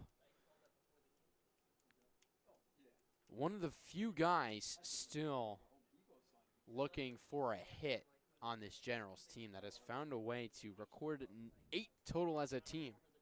Number 19, right fielder Donato. So here, like you mentioned, in Kalingo, 0 for 2 today with that walk, but a fearful power bat. Tall right-handed hitter. First pitch. Curveball misses high. That's the first time in the last 2 at-bats in Kalingo hasn't swung at the first pitch he's seen. Night is just about falling here at Moody. The lights are out. Stars not shining quite yet. The 1-0. Misses upstairs. They try to pick off Albert at first. The ball gets to the outfield. Runners will advance. Hernandez pumps the brakes at third. And we talked about this a lot in the first couple innings, Max. These little things on the fringes were just not going the way of Trenton. They were making some errors, some mistakes that could have been avoided. The script has completely flipped now here in the 8th. An avoidable mistake puts 2 runners in scoring position and sends in Kalingo with even more motivation to that right-handed batter's box. Ross stares him down and gets the signal. The 2-0. Catches the corner. Good breaking stuff. It also changes your mindset at the plate because you're going from first and second, 1 out. You got to get a base hit. You'd want to get to move the runner, and then a sac fly could get him in 2. Now you got a runner on third and less than 2 outs. You're just looking to drive one to the outfield. 2-1. Check swing. Foul. Right behind home plate. Evens the count up at 2. Head coach Braden Meskill told us before the game his home run prediction was Donato in Kalingo over the Dunkin' Donuts sign. It's right down that left field line. A home run over that sign would place it into the Generals' pen. He was the home run champion in the ECCBL last year. But he doesn't have one yet this season. 2 balls, 2 strikes, 1 out. 3-3 ball game to win Kalingo. Takes strike 3.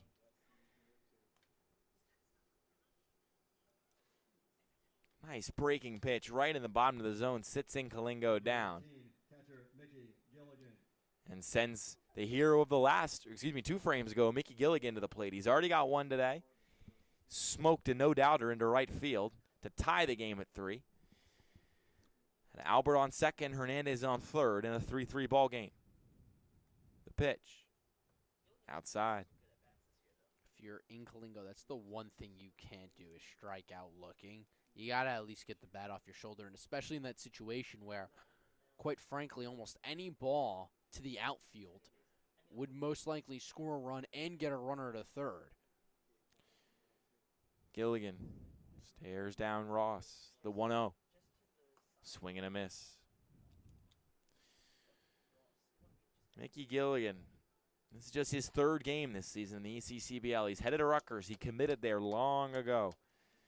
Before he even got to high school, he said, I'm going to the Scarlet Knights. He's stayed true to that word throughout his career, and he faces a huge opportunity here for the Trenton Generals. The 1-1. Chopped foul down the first base line, 1-2. That ball just kind of hung up a little bit over the zone, and Gilligan tried to put it back out into the Mammoths bullpen a second time there.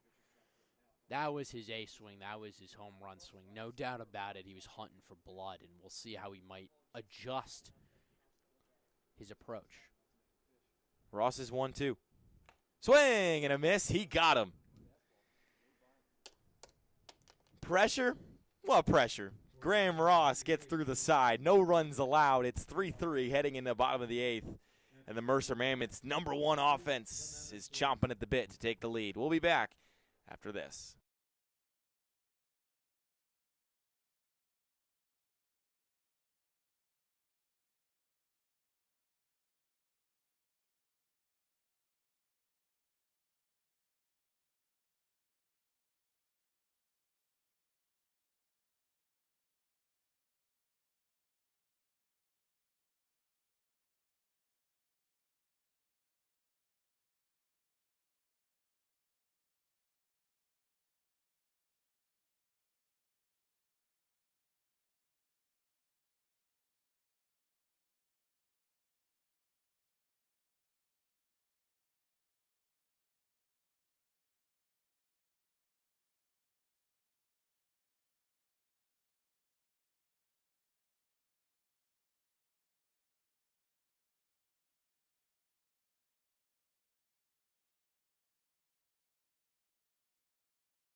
Back with you here at Moody Park. Your eyes do not deceive you. Yes, Dan Nafziger at 101 pitches is out on the mound for the Trenton Generals to get things going. I mean, can you find an explanation for this, Max? Actually, I can, and that is that there is a hard 110-pitch limit in the ECCBL to pitch count. So it feels like once you've reached 100 pitches and in the situation of this game being a do-or-die game, win or go home, kind of makes sense that you're just going to let Might as well throw him out for 9. 9 more. I mean, the question is, do you let him face and start the inning versus having a fresh pitcher for the start of the inning? But the way that Nafzinger's been pitching, why not? Jack Hughes fouls the first offering off behind him. So it's 0-1. We still got that arm warming up in the General's pen. He's going to come out pretty hot. He's been warming up for about 3 innings now. Nafzinger's 0-1. Swing and a miss.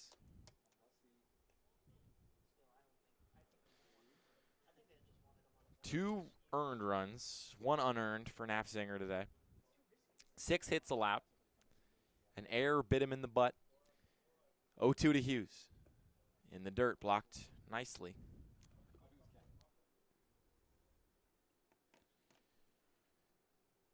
So now he has to come set against ECCBL All-Star Jack Hughes. 1-2. Got him on the inside corner. A gutsy off-speed attempt, and it pays dividends. Ball goes around the horn, and the smile stretches wider on the face of Dan Nafzinger. But here comes Braden Meskill to end his night. I mean, you want to talk about guts. You want to even talk about glory should they hang on and win this game. That's exactly what Dan Nafzinger delivered tonight. Dan Nafzinger, 7 1/3 innings of work, has found himself to only allow 2 earned runs. What a day it has been for him, and the absolute necessity that he brought to this Generals team that needed him so bad because, quite frankly, the pitching hasn't been the strongest for the Generals. So to get 7 1/3 innings of work, and you're tied in this game right now against the best offenses, you've made sure that our audience knows, and certainly you've got to understand the way that they've been playing today. It doesn't seem like it, but this is by far one of the best offenses that the ECCBL has seen in its history, and somehow has been held to just about nothing. A great day for Dan Nafzinger. So Nafzinger sits down. New arm on the mound for Trenton, and we're going to take a quick break and come back with everything you need to know about the new offering for the Trenton Generals.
So it's Jeff Blake on the mound for the Trenton Generals for the last 2 outs potentially of the bottom of the 8th. No, not former Cincinnati Bengals quarterback Jeff Blake, but Hartford right-hander Jeff Blake, who hails from just down the road in Hopewell, New Jersey.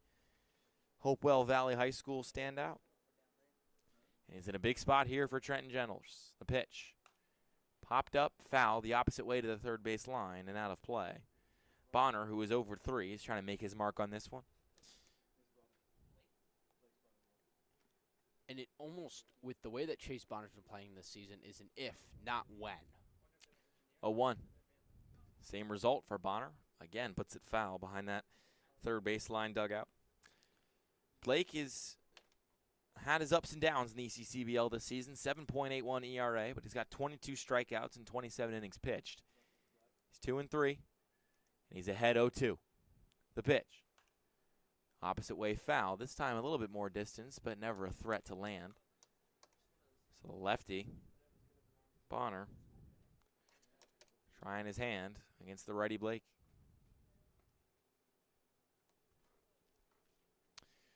No balls, 2 strikes. Let's do it again. Jeff Blake's pitch. Outside. 1-2. Tried to get him to chase, just no dice, no bite from Chase Bonner. Bonner's 0 for 3. The 1-2. Line to first. Gloved well by Rupel. He'll make it over to the bag in time. We've seen those plays eat up Generals defenders tonight, but Rupel was calm, cool, collected, and there's 2 away in the bottom of the 8th. Now I'm interested to know if Rupel played any catcher, because that looked like a drop and block kind of play. Got his glove in the dirt, got his bare hand, his throwing hand right behind his glove, got his chest up and big in front of it in case it popped up on him, and then immediately, once he had secured the ground ball, popped up and took it himself to first. So up steps Buzz Gresh. Got a double today. Sees the first pitch, hits the first pitch high, foul, and out of play behind home plate. Gresh is 3 for 3. He's unquestionably been the offensive star for the Mercer Mammoths today. He's got half their hits. He's accounted for 1 of their 3 runs. It's really been the bottom of the order as he swings through that one and misses. It's 0-2. It's been the bottom of the order effective for the Mammoths tonight. No balls, 2 strikes. 2 away in the bottom of the 8th of a 3-3 ball game. Blake comes set. The pitch. Blocked in the dirt nicely by Gilligan. Could have skittered away. It's really been Buzz Gresh, though, that's been the offense. He singled and then came around to score. Then he singled home Jack Hughes. And then he singled to move Jack Hughes to third. And his 1-2 is rolled to shortstop. Albert's on it. Makes the play across the diamond in time. And the side is retired. Blake comes in, throws some heat, and the Generals survive to the 9th in a 3-3 game, trying to spring upset in the ECCBL quarterfinals. We'll be back after this.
Back with you here at Moody Park. Top of the 9th, 3-3 game in the ECCBL quarterfinals between the 4-seed Trenton Generals and the 1-seed Mercer Mammoths. What a game we've had on our hands. Luke Lender, Max Rainman to my right, and it's Jake Rupel, the all-star first baseman, to lead things off. First pitch to him from Grayson Ross is a strike after a swing and miss.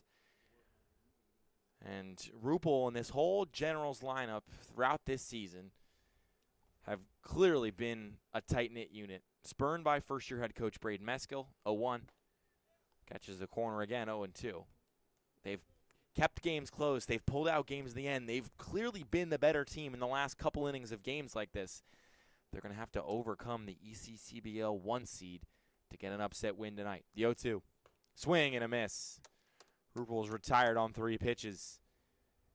And Graham Ross continues to cruise since coming in. And this is the struggling part of the lineup. 7, 8, 9, all hitless besides In Kalingo. That's it. 4 guys on this Generals lineup that has yet to get a hit today. And, of course, when you really need a hit the most, when you want to try to get the lineup to the top and get a run in, you've got your 3 most struggling hitters at the plate. Garrow swings right through that one. Lots of lefties in this Generals lineup, and Ross, a lefty himself, has taken advantage on the mound. He's allowed 2 hits through 2 1/3. Gets another swing and a miss there. It's 0-2. And Garrow struck out last time up. No balls, 2 strikes and out to Chase Garrow. Ross's pitch. Fastball down the pipe. Curveball, curveball, fastball, and there's 2 away in the top of the 9th. The Generals, we talked to head coach Braden Meskill before this one, do not have their full pitching staff available. They have a limited number of arms, so the deeper this game goes, the more advantage the Mercer Mammoths have.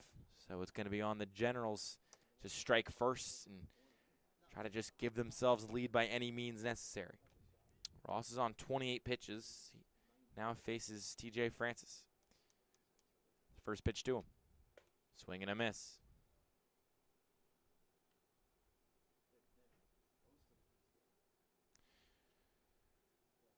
Francis has 2 home runs this year, including 1 at this park.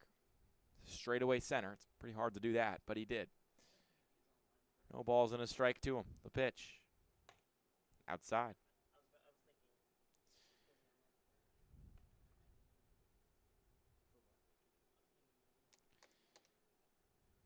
These teams met 6 times during the regular season. The Mammoths cleaned them up all 6 times, including 3 Mercy Rule victories. This is the closest contest between the 2. 1-1 to Francis. Upstairs. 1-2-1.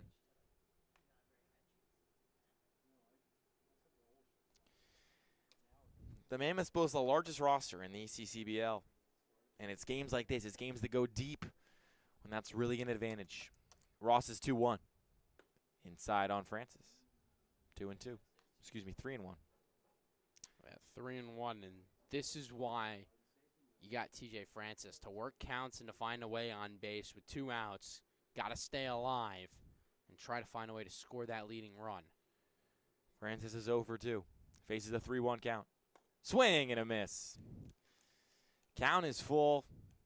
And a big moment here for Graham Ross to get through 3 innings and give his lineup a chance in the bottom of the 9th. 3 balls, 2 strikes, 2 outs. Top of the 9th here at Moody. 3-3 ball game. Ross kicks and delivers. Outside, ball 4. And Francis is on the base path for the 2nd time tonight. And like you mentioned, he worked that count, he got on base, and that's what you're going to want him to do in the bottom of the order. But now you got Lucas Melton. Struck out swinging, struck out looking, and then he flew out to left. So he got the barrel on the ball his last time up. Can he get one to Duncan for a hit or work another walk? Swings through the first pitch he sees, and it's 0-1.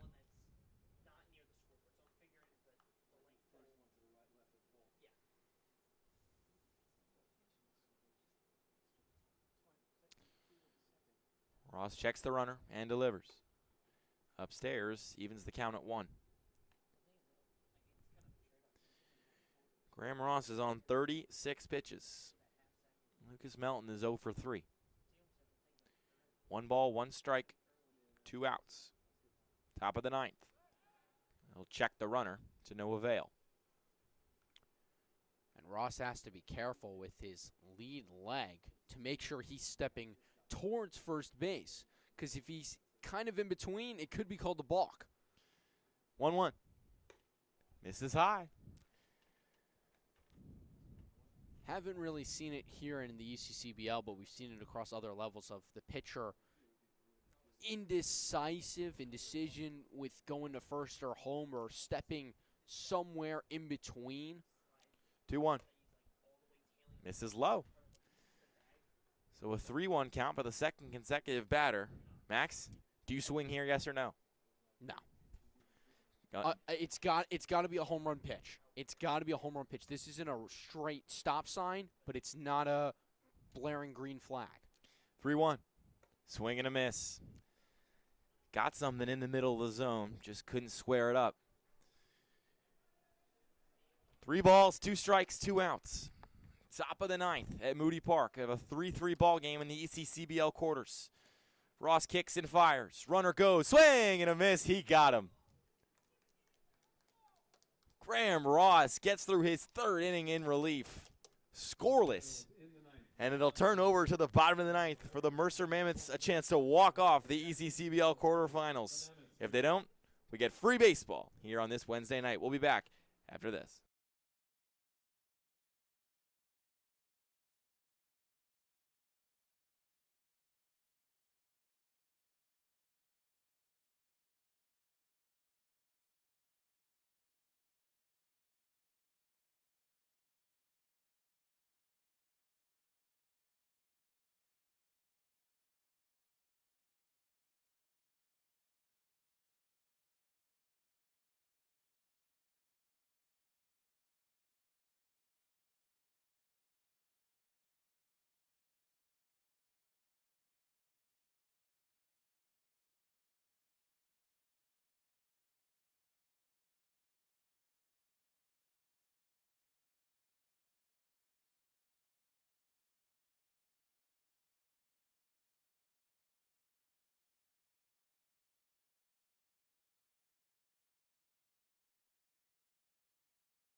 Back with you here at Moody Park. We're into the bottom of the 9th of this ECCBL quarterfinal. And the Trenton Generals clinging to life as the 4 seed, doing their best to take the Mercer Mammoths to extra innings, but it's going to be the bottom 2 and the top 1 of this Mercer Mammoths lineup. And try to do some damage. First pitch, check swing. 7, 8, 9 rather, so the bottom 3. As Brandon Law will step up.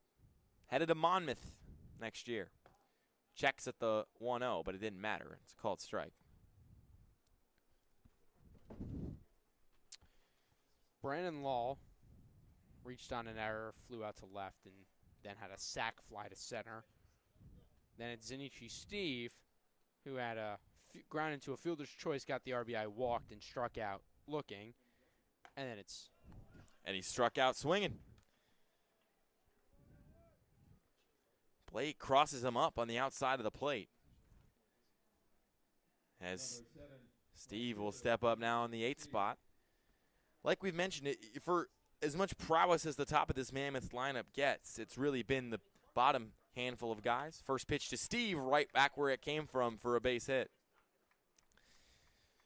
Zinichi Steve reaches safely, and there's 1 aboard for the Mammoths, the winning run now on first.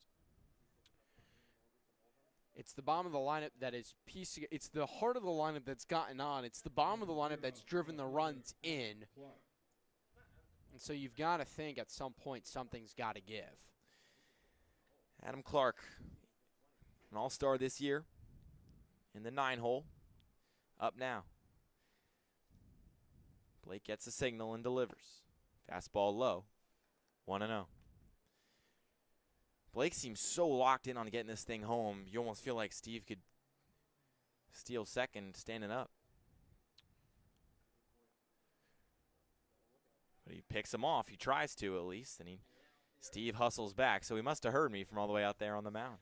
Clark 0 for 3, struck out looking, lined out to Lucas Albert, and then struck out swinging. And so we wait and see what he can do in at-bat number 4, looking to get on base. 1-0. Can't quite catch the top. 2-0 count. A double play ball ends the frame and pushes us to extras. You get the sense a double ends the game and sends the Mammoths to the next round. 2 balls, no strikes. 1 out. Blake's pitch. Low. Gilligan tried to frame it but couldn't. So a 3-0 count faces Clark. The last time the Mammoths had one of these, they popped it up in foul territory with 2 outs. Get the sense he probably won't swing at this one. 3-0, 1 out, runner on first. Fastball down the pipe. A good old-fashioned Coryell strike, named in honor of the former Trenton Generals coach Mike Coryell, who one time sat next to me and said, if you can throw a strike on 3-0, why can't you throw a strike on every pitch? 3-1, runner on first. The pitch. Chopper, foul. It hit him in the box and decided to Clark hit said, I've seen enough of this. Just slaps it towards the dugout. Clark is one of 4 guys yet to get the stand on first base safely today. Clark is one. Mulhern on deck is another. And incredibly enough, Chase Bonner and Jay Slater are the other 2. So, barring a double play or an extra base hit, Mulhern will make his way to the mound plate next. 3-2. Just got him on the corner. Drops the off-speed in. And Clark is retired. Little sauce, little sizzle on that one from Jeff Blake, and there's 2 away in the bottom of the 9th. And he got Clark dancing. A little 1-2 step backwards out of the way of what Clark was, a pitch that was going to hit him, and it breaks right back into the zone for strike 3. That's what we call at home, folks, a sword. First pitch to Mulhern. Fastball called strike. Blake starting to move with a little juice and a little bit of confidence out there. Was wavering slightly to open the frame. But back-to-back outs and then a strike to open the at-bat against Mulhern, who's 0 for 4, is skying his confidence. 0-1. Pickoff attempt invalid.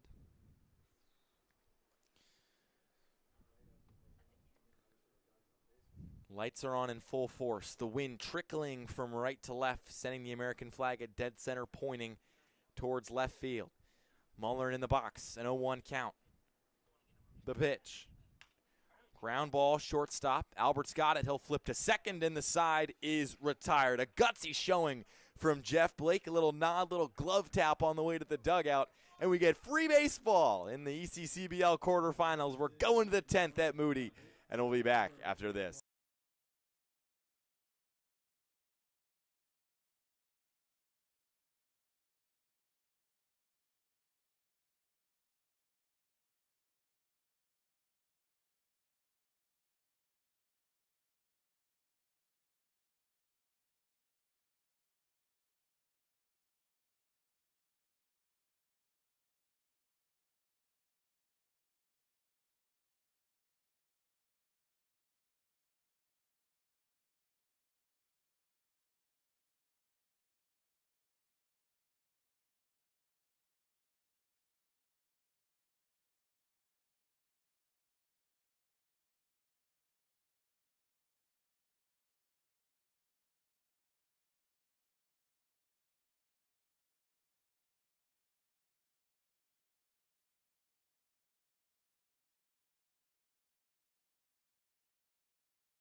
We're through 9 innings of baseball and into a 10th here at Moody Park in the ECCBL quarterfinals. A 3-3 game between the 4-seed Trenton Generals and the top seed Mercer Mammoths. Giovanni Hallahan on the mound for the Mammoths, relieving Graham Ross, who went 3 shutout innings. His first pitch, outside. Top of the order for Giovanni Hallahan, who I have coined him now as is Kershaw Jr. for his mimicking to Clayton Kershaw's mechanics, the glove rise when he comes set. Well, his 1-0 whiffs inside, and you better hope he's not Kershaw Jr. for his playoff performances. As now a 2-0 count faces Carlton Crane, who's really been everything you could ask a leadoff guy to be tonight. He's 3 for 4, perfect bunt in the first inning. Coach's dream. 2-0. Sees that fastball catch the zone, so it's 2-1. The only nick is the caught stealing. Other than that, it's been a picturesque day for Carlton Crane. 2 balls, 1 strike. No outs. The pitch. Hit the opposite way, floating into left. Going back is Clark, but he squares it up and makes the catch.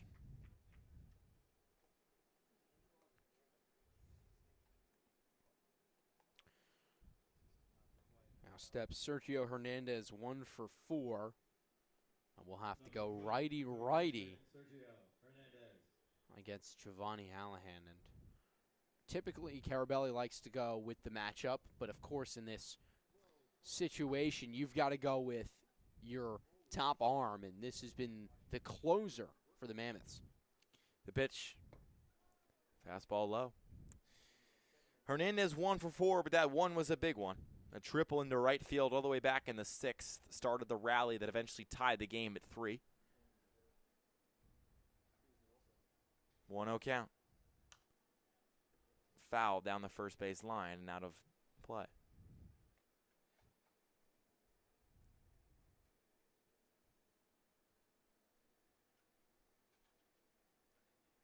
And Giovanni's a pitcher with incredible personality that just kind of gets everyone going.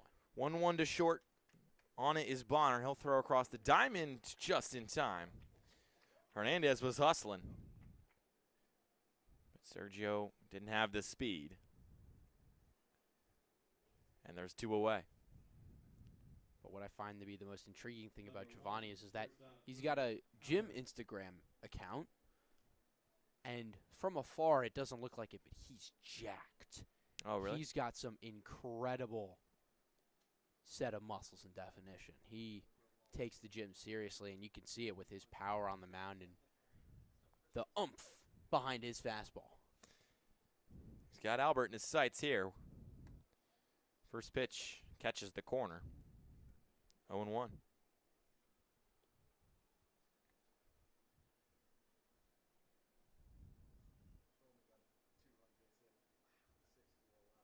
A 1. Swing and a miss.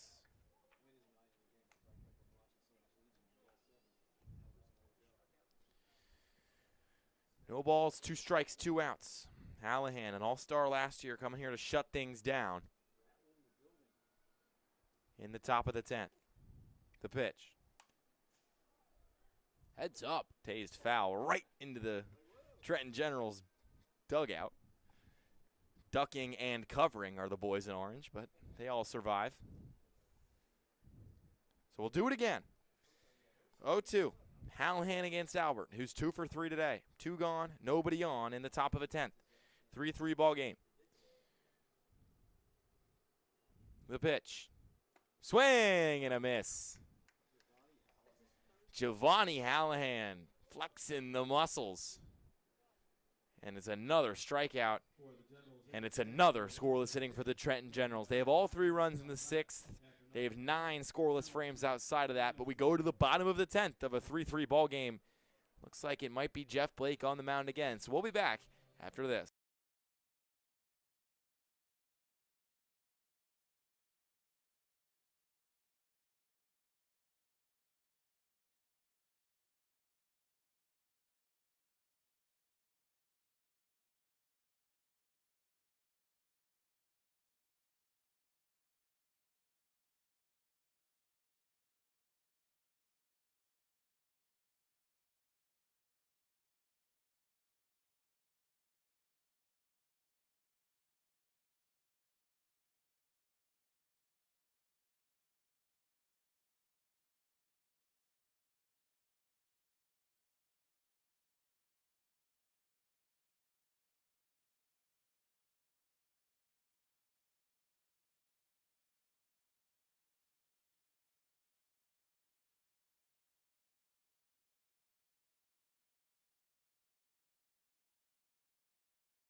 We're into the bottom of the 10th at Phoenix Municipal Stadium as the 1 seed Mercer Mammoths trying to rid themselves of the 4 seed Trenton Generals that have hung around through 10 innings in a 3-3 ball game. It's Jeff Blake out to pitch again, 3rd inning in a row, and it's Q Williams who lines the first one to second base. Coming on and making the play is Garrow, and there's one away after 1 pitch in the 10th. Q Williams was on his motorcycle trying to get down there to first base to beat that throw out, and he almost did. Just giving credit to the incredible speed that he has, making that a close play.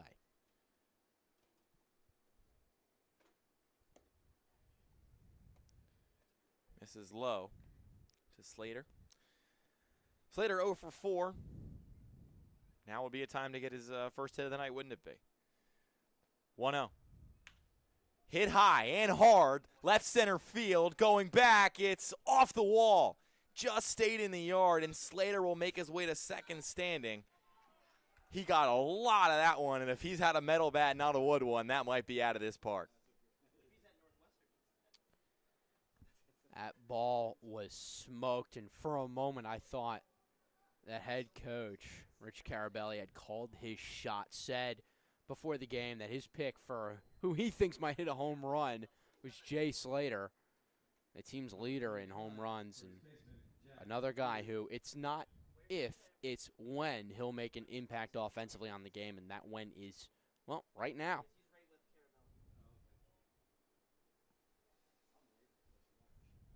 So Slater stands on second, the winning run. Jack Hughes is 2 for 4. He's at the plate, takes pitch number 1 for a called strike. Great frame job there by Mickey Gilligan behind the dish to pull that one back into the zone. It was on the line, but his work behind the plate shirted up to get a confident strike call. No balls, a strike and an out. The pitch. Swing and a miss.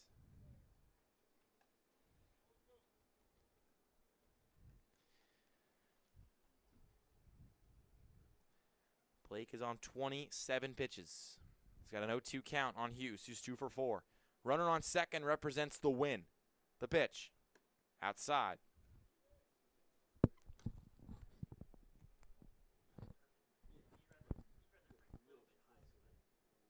Now up to 28 pitches for 2 innings of work. That's relatively good, economically wise, but at this point, pitch count really isn't all that important. 1-2. Can't get the corner. 2 balls, 2 strikes, and an out. With a runner on first. Excuse me, runner on second. And Hughes at the plate.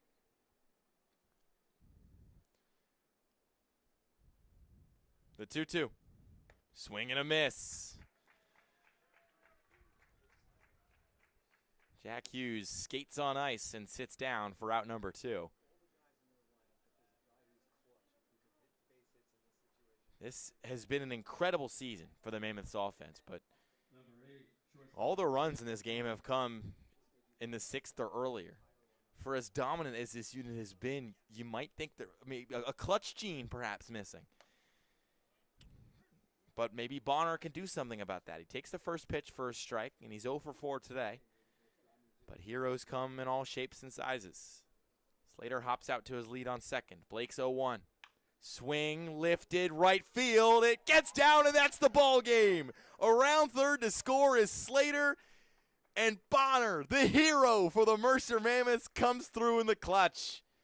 For the Mammoths in the 10th, 1 run, 2 hits, no errors, and 1 left. Your final score tonight. Mercer, the 1 seed, The Mammoths move on. goes all the way to the 10th inning. And for now, Meskel and Carabelli shake hands. The student cannot become the master, and the 1 seed is moving on to the ECCBL quarters. Semis.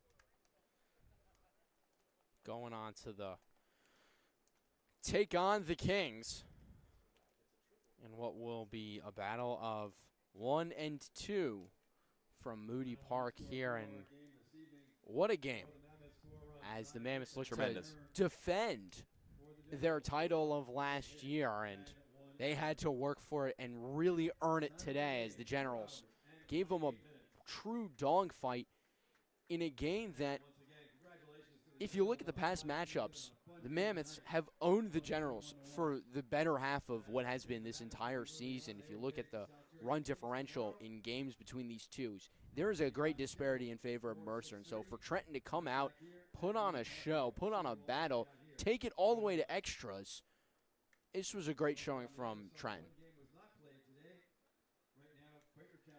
So the Generals go the distance. They come up short in the end. A classic underdog story for head coach Braden Meskill in his first season at the helm. His Gens took the Mammoths to the very end, but really at the end of the day, you want to give all the credit you can to the Mammoths offense, and I'm sure we will, but how about the pitching tonight from the boys in red and white? It was incredible to see all the guys go out there on both sides of the field watching Dan Nafzinger pitch, watching Jeff Blake pitch, and then again on the other side for Mercer, and seeing the arms go out, put in the work, and hold down the fort and keep them in it. Both pitching staffs really turned this into a game because both of these teams, their offenses could explode for a lot more runs than what we saw out of them today. So on both sides, truly a hat tip goes to the pitching staff that turned this into an incredible and a classic that should deserve to get to throw on some reruns in the future. So the Mammoths used 3 pitchers. It was a pretty good start, honestly, outside of 1 inning from Klena. Goes 6 innings, allows 6 hits, 3 earned runs, all in that 1 inning. Struck out a trio. Ross comes in and shuts the door. 3 innings, 6 strikeouts, 2 hits. Hallahan gets the win with a standout performance in extra innings, but it's hard to look at this lineup up and down and not say that your player of the game is the man of the hour, Chase Bonner. I had said it earlier, it's not an if but a when he makes his impact offensively, and the when was to walk it off.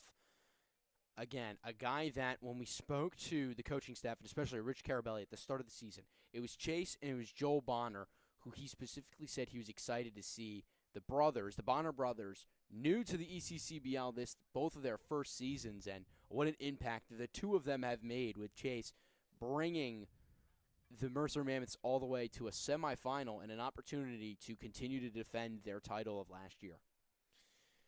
So that is it for tonight. In the ECCBL quarterfinals, the Mercer Mammoths defend their 1-seed crown, and they take it 4-3 in 10 innings. A valiant effort from the Trenton Generals, but they come up just short.